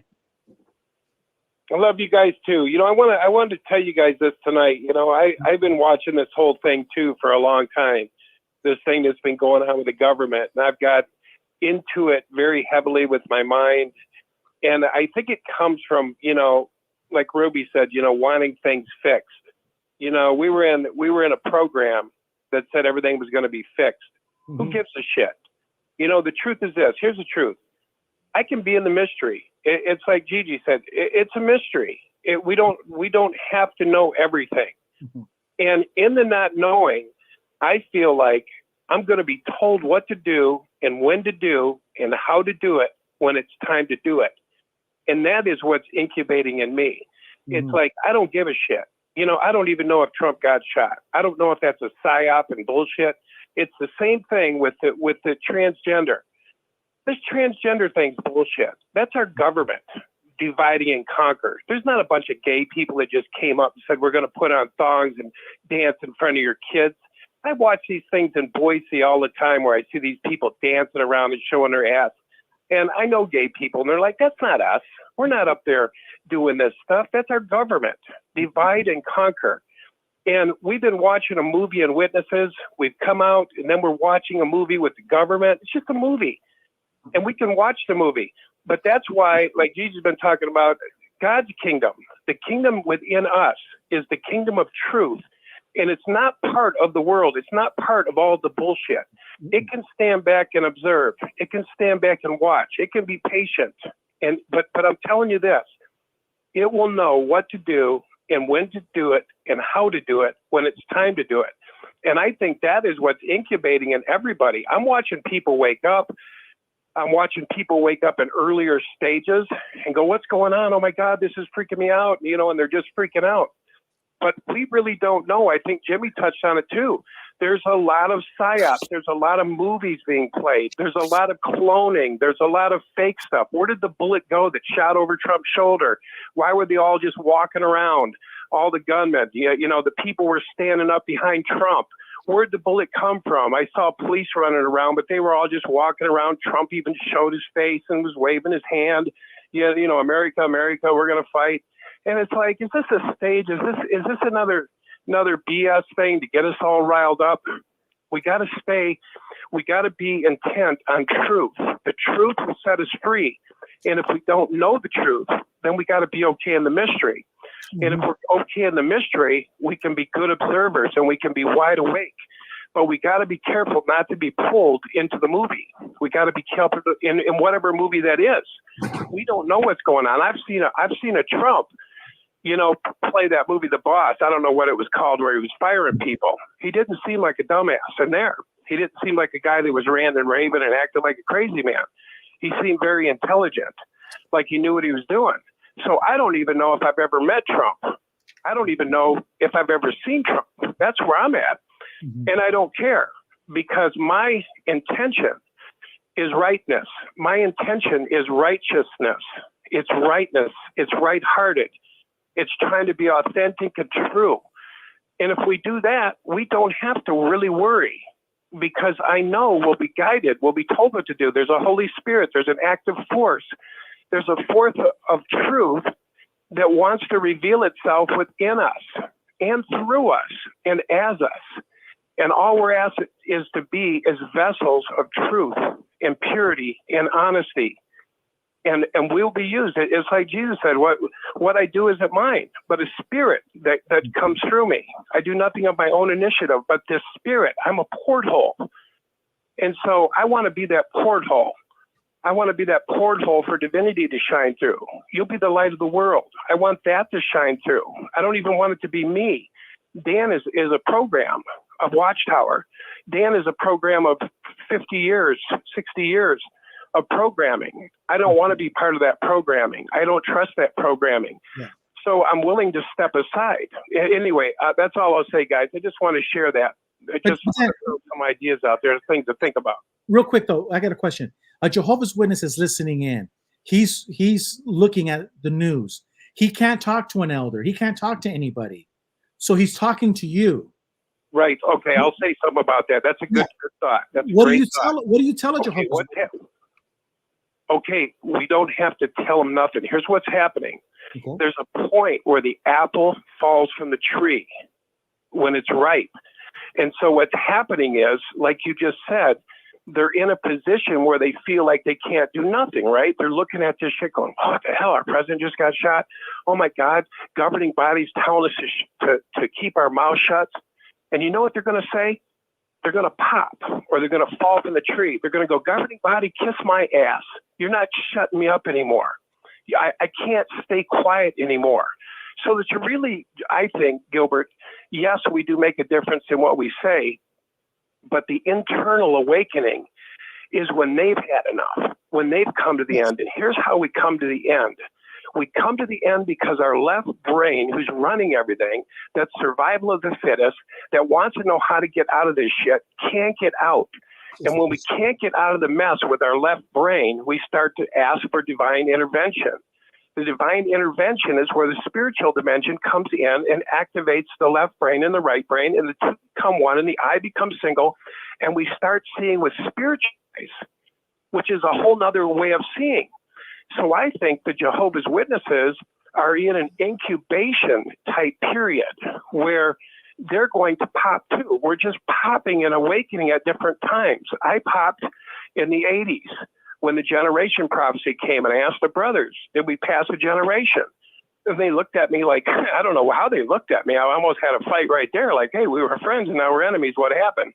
But I popped. And I said, you can kiss my ass, governing body, right?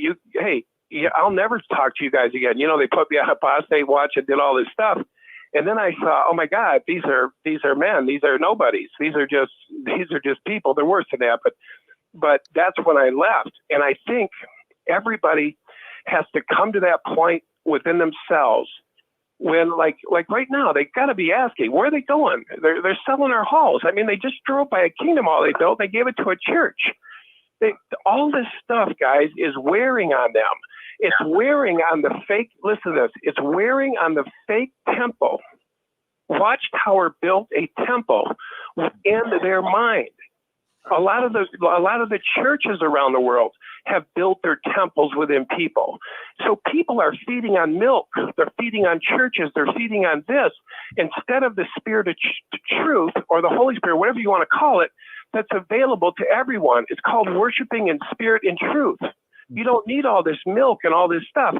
So to answer your question, Gilbert, I think just like me, they're in an incubation period, kind of like The Matrix. I don't know if you've ever watched The Matrix, but I think we're all given an opportunity to wake up. And how are we waking up? By looking at life circumstances, looking at what's happening in the world. It starts to kick our ass. It starts to say, I'm tired of being in a box. I'm tired of Watchtower governing me. I'm tired of men. I'm tired of this. I got to do something. You know, maybe the guy just lost his job because of this and because of that, what's going on in our world. But eventually, I think we're not bound anymore. We're tired of being bound by religion. We're tired of being bound by politics. We're tired of being bound by organized religion. We're tired of being bound by falsehood. And we're ready to come into union, divine union. I and the Father are one. These and greater things you'll do. A porthole for divinity. That's where I think we're all headed. This is what's kind of exciting. People are being liberated from the matrix of BS that we've been living in. And you know what? The person right now. Go ahead. The person who put it the best, in my opinion, was JW Fairytale when he says everyone has to go through their personal Armageddon. And I think what's happening today with the assassination attempt is a personal Armageddon to some Jehovah's Witnesses, and you're like, enough. That's a great point. Yeah, you know, I'm going to say this, Gigi. Down the great dragon was hurled, the original serpent, the one called Satan, who's misleading the entire inhabited mind of you. Down the great dragon was hurled with all its falsehood, is cast out, cast down, to where a new program reigns. And the new program that reigns in our temple is the spirit of truth. If we live in the spirit of truth, we can endure anything, because truth is our compass. Truth is our compass. And so that's a great battle. Armageddon must be fought within our own temple. That is an excellent thought, Gigi. No. That's JW Fairy Tale. And guess what? Tad from Japan is here. Tad. Hey, I'm back. I just want to say this. We have to keep fighting the Watchtower, fighting the globalists, the WHO, the new W order, blah, blah, blah. And yes, we have a chance.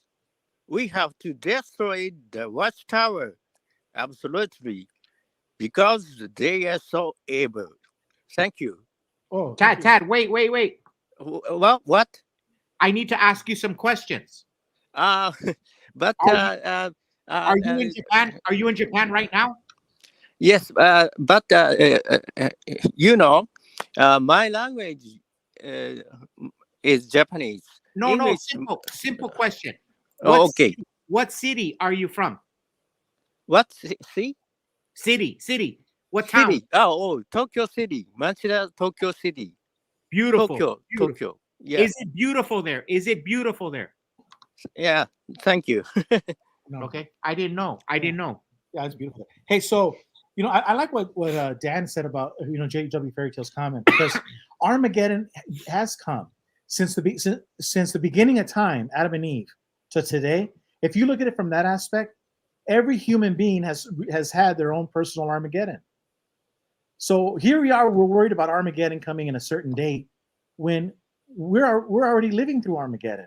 And to Tad comments, about fighting the New World Order and fighting. Yeah, we've always had these entities fighting us. Well, Jimmy called it a great awakening. Yeah, We're in a great awakening. You and I always thought, are we in the Great Tribulation?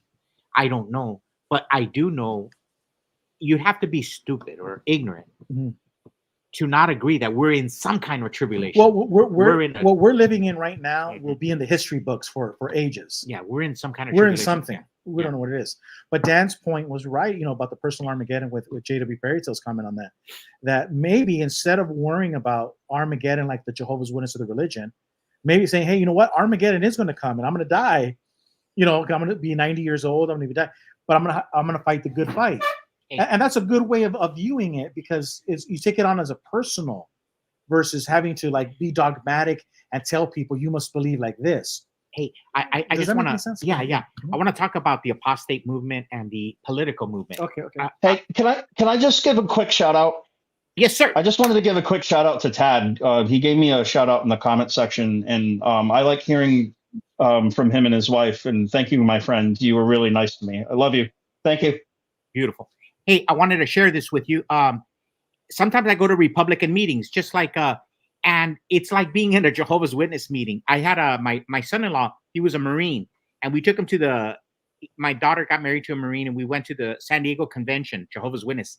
And he came up to me at halftime at lunchtime, and he goes, Jesse, man, this convention is just like being in the Marine Corps. You guys are just, and so I think all cults or all organizations they have a lot of similarities. When I go to Republican meetings, for example, I see a lot of people like Ruby.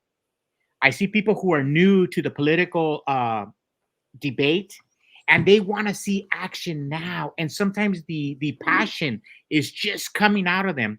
And I didn't mean anything. I love Ruby's passion. I love her intelligence and her questions. But sometimes what we tell the younger people who are new to the fight is they don't see the long game. They want to see victory now, and that's called passion. People don't know that we've been in this struggle. Jimmy called it good versus evil forever. Probably Abel had the same passion we did, but Cain bopped him in the head. He lost that fight.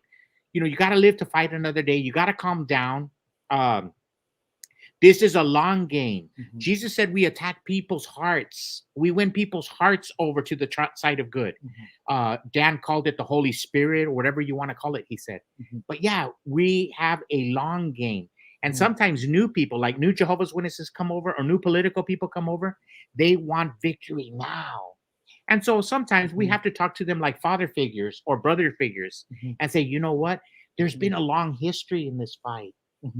We won this victory, and tomorrow we're going to win that victory, and we're going We're going to tell this Jehovah's Witness, that Jehovah's Witness. Sometimes me and Gilbert are doing videos and we go, I wonder how many Jehovah's Witnesses from Yuma are on right now. And boom, we'll see like 4 or 5 people drop out of the comment section.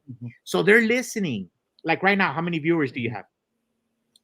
46, but that was like 60. 46. Yeah. There's probably 5 Jehovah's Witnesses right now listening to YouTube, the live, and they don't know that we have disqualificator technology.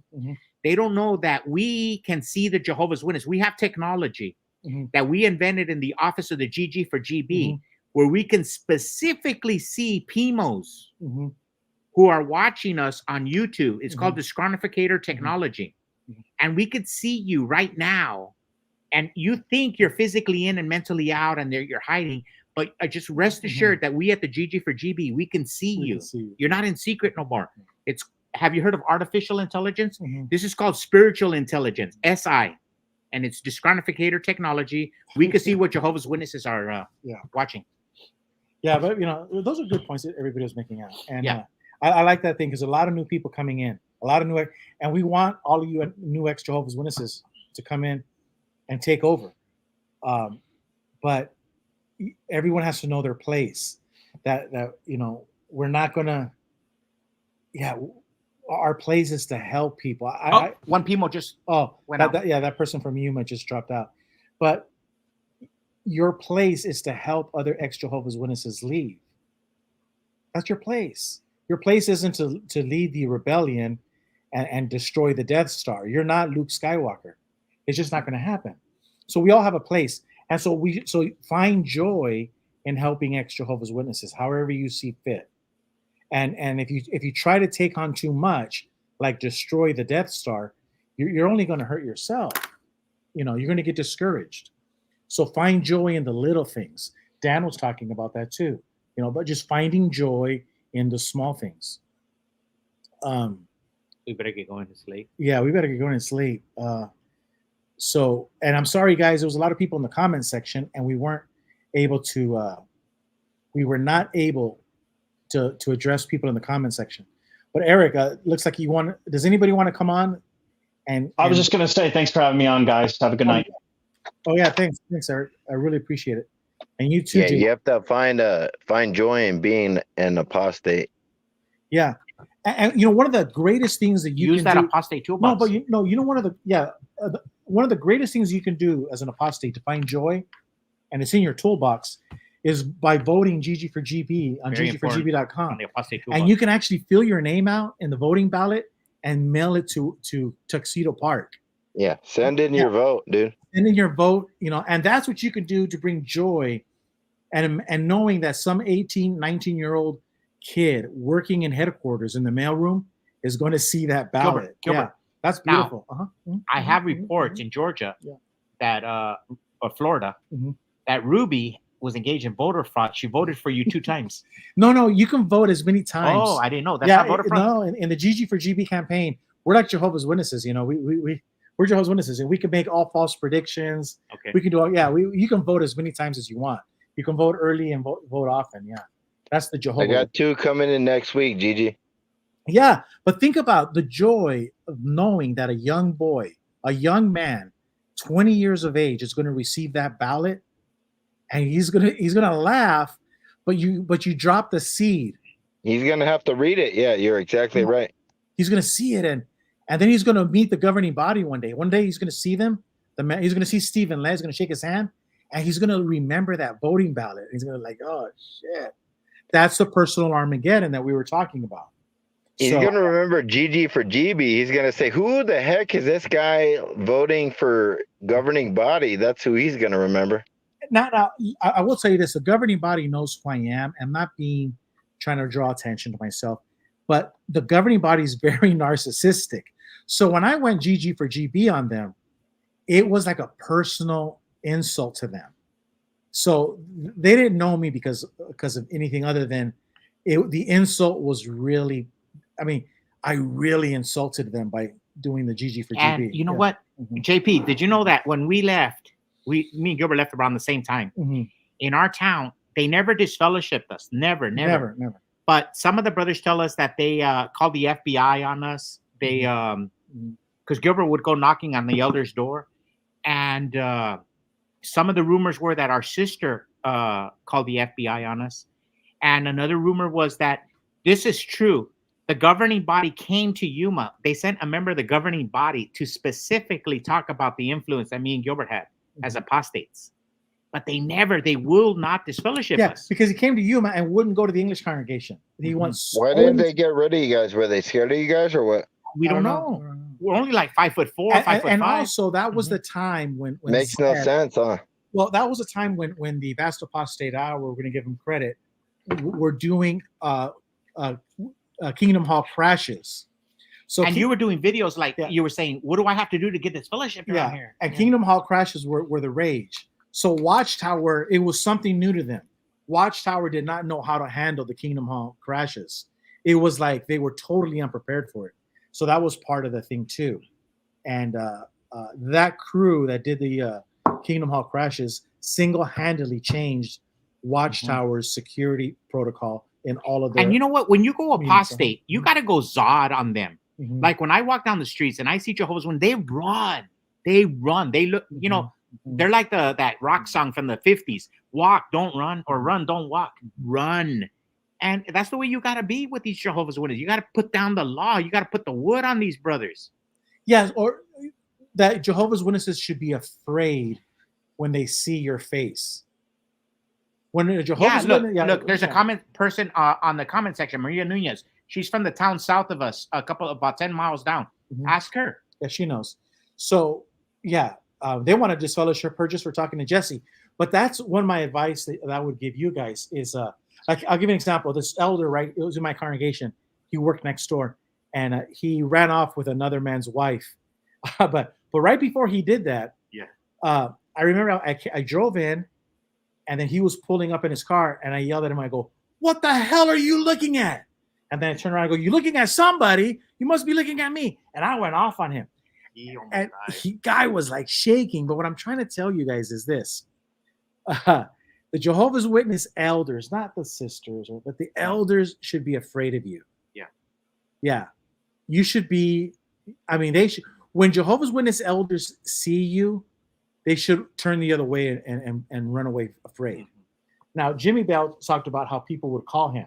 Maria Nunez, she had breakfast with you at Brownies. Yeah. She texts me all the time. So, we don't want to scare the average Jehovah's Witness. No, just the elders and the ministerial servants. Elders and the ministerial servants. Yeah. And you got to let them know that, no. But you know what? If they come up to you and they say hello, some of them will come up and say hello, then I'm very cordial. Yeah. But if the elders want to fight, you'll give them a fight. Yeah. But I think it's late. It's already 10:15 here. Yeah, thanks for hosting the show tonight. You guys did a really good job, and I'm glad you guys gave everybody a voice on XJWs to talk about what they wanted to. And Rick and Susan, thank you so much. But I'm gonna take off too. You guys have a blessed night. Yeah. What about Geary? Geary did a beautiful job on his comment too. Yeah, he was almost crying. Yeah. And Pixie too. Pixie, I hope if you're still on the line, always love it when Pixie chimes in. And Jimmy threw us some curves, and Ruby was very passionate. Yeah. And I'm glad Dan came in and we gave him that introduction. Superman. Yeah. He calls himself Dan Clark. We know he's Clark Kent. He's of distinct. Hey, everyone have a blessed night. God bless. Thanks. Okay. Yeah.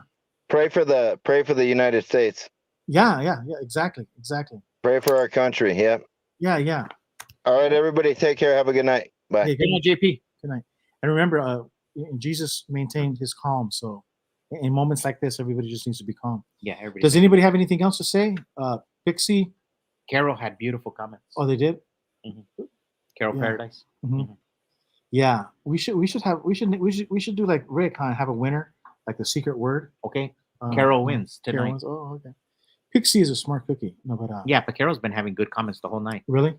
Well, was she saying stuff like Gilbert's really smart? No, she talked about politics, religion. She just had good comments on everything. Oh, okay. So, guys, last chance to get on the StreamYard or call in and hit *6. And if not, you're going to go. Yeah, we got to go. So, guys, remember, if you're an apostate and you want to have fun, go to ggforgb.com, vote for me in Russian. Vote for me in Italian. You can vote. I got to get the Greek one. I don't have it in Greek, but I have it in Portuguese, Tagalog, Vietnamese, Japanese, Spanish, and a couple other language. So go ahead and ggforgb.com. Read it also. In there in the ballot, it says, accept your birthright. God is your father. You're his son. Don't let no man get between you and your father. It's a real simple. Keep it very simple. You have a God. He's your father, and you're his son. You don't need other people getting involved in that father-son relationship. You can do this. You're a grown adult. You can do this on your own. You don't need 8 men, 9 men in New York dictating every aspect of your life. And in that voting ballot, regardless of what language you choose, will tell you, how are you going to shine your light if you're always doing what Watchtower tells you to do? I got a better idea. Why don't you listen to Jesus and just shine your light? So that way, when you do die, you can say, I did the best I could. Here it is. And, there's a guy, I know you guys don't like him, but Leather King. And he had a show on, and I went in there, and he goes, Gilbert, you know what? You and your brother told me something that I never forgot. He says, Jesus gives you something, and he says, show me what you're made out of. And that's what I'm saying. Show God and show Jesus what you're made out of.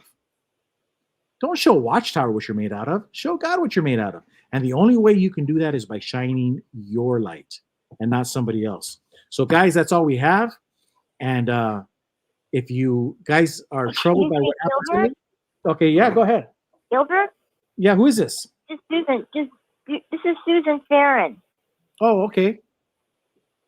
Hi, I was just wondering, does Rick have a copy of your GG for GB ballot? It's on ggforgb.com. ggforgb.com, and you can get it in English, Spanish, and if you read it, it's very simple. And remember, Susan, this is the point. The reason I did it also is the 20-year-old kid that's working in the mailroom is going to see that, and he's going to chuckle. He's going to laugh. And that's how you drop the seeds. Susan. Yeah. Can you tell Rick that Jesse said, if he can't find the ballot, just go to the Democrats. They're printing up all kinds of ballots. Yeah. Oh, that's cute. Okay, so I'll make sure that we get it then. Thank you so much. And thank you and your brother for the time you devoted to help everyone. It's much appreciated. Yeah, because the Jehovah's Witnesses want to talk about this subject, and they can't get it at jw.org, but they can get it at the 6 screens. And that's the most important thing. Yeah. Well, they need to do it. They need to hear themselves talk about it. And they need to feel heard. They don't need to feel alone. I mean, they could talk to themselves in the mirror, which is fine, but you need somebody else to listen. That's why I encourage phone friends, too, during the week. If you can manage it or strike up friendships, that helps. Yes, absolutely. So, hey, guys, thanks. So we're going to sign off. Thank you so much, Gilbert. Oh, no, you're welcome. Oh, thank you, guys. All right, guys, that's it. Remember, ggforgb.com, and vote in any language you like, and do it in Russian. And that way you're sending Watchtower a little, sending it in Russian. That's funny. Okay. We'll see you guys in 2 weeks. God willing, we'll see you on 2 weeks. All right. Good night. Good night. God bless you.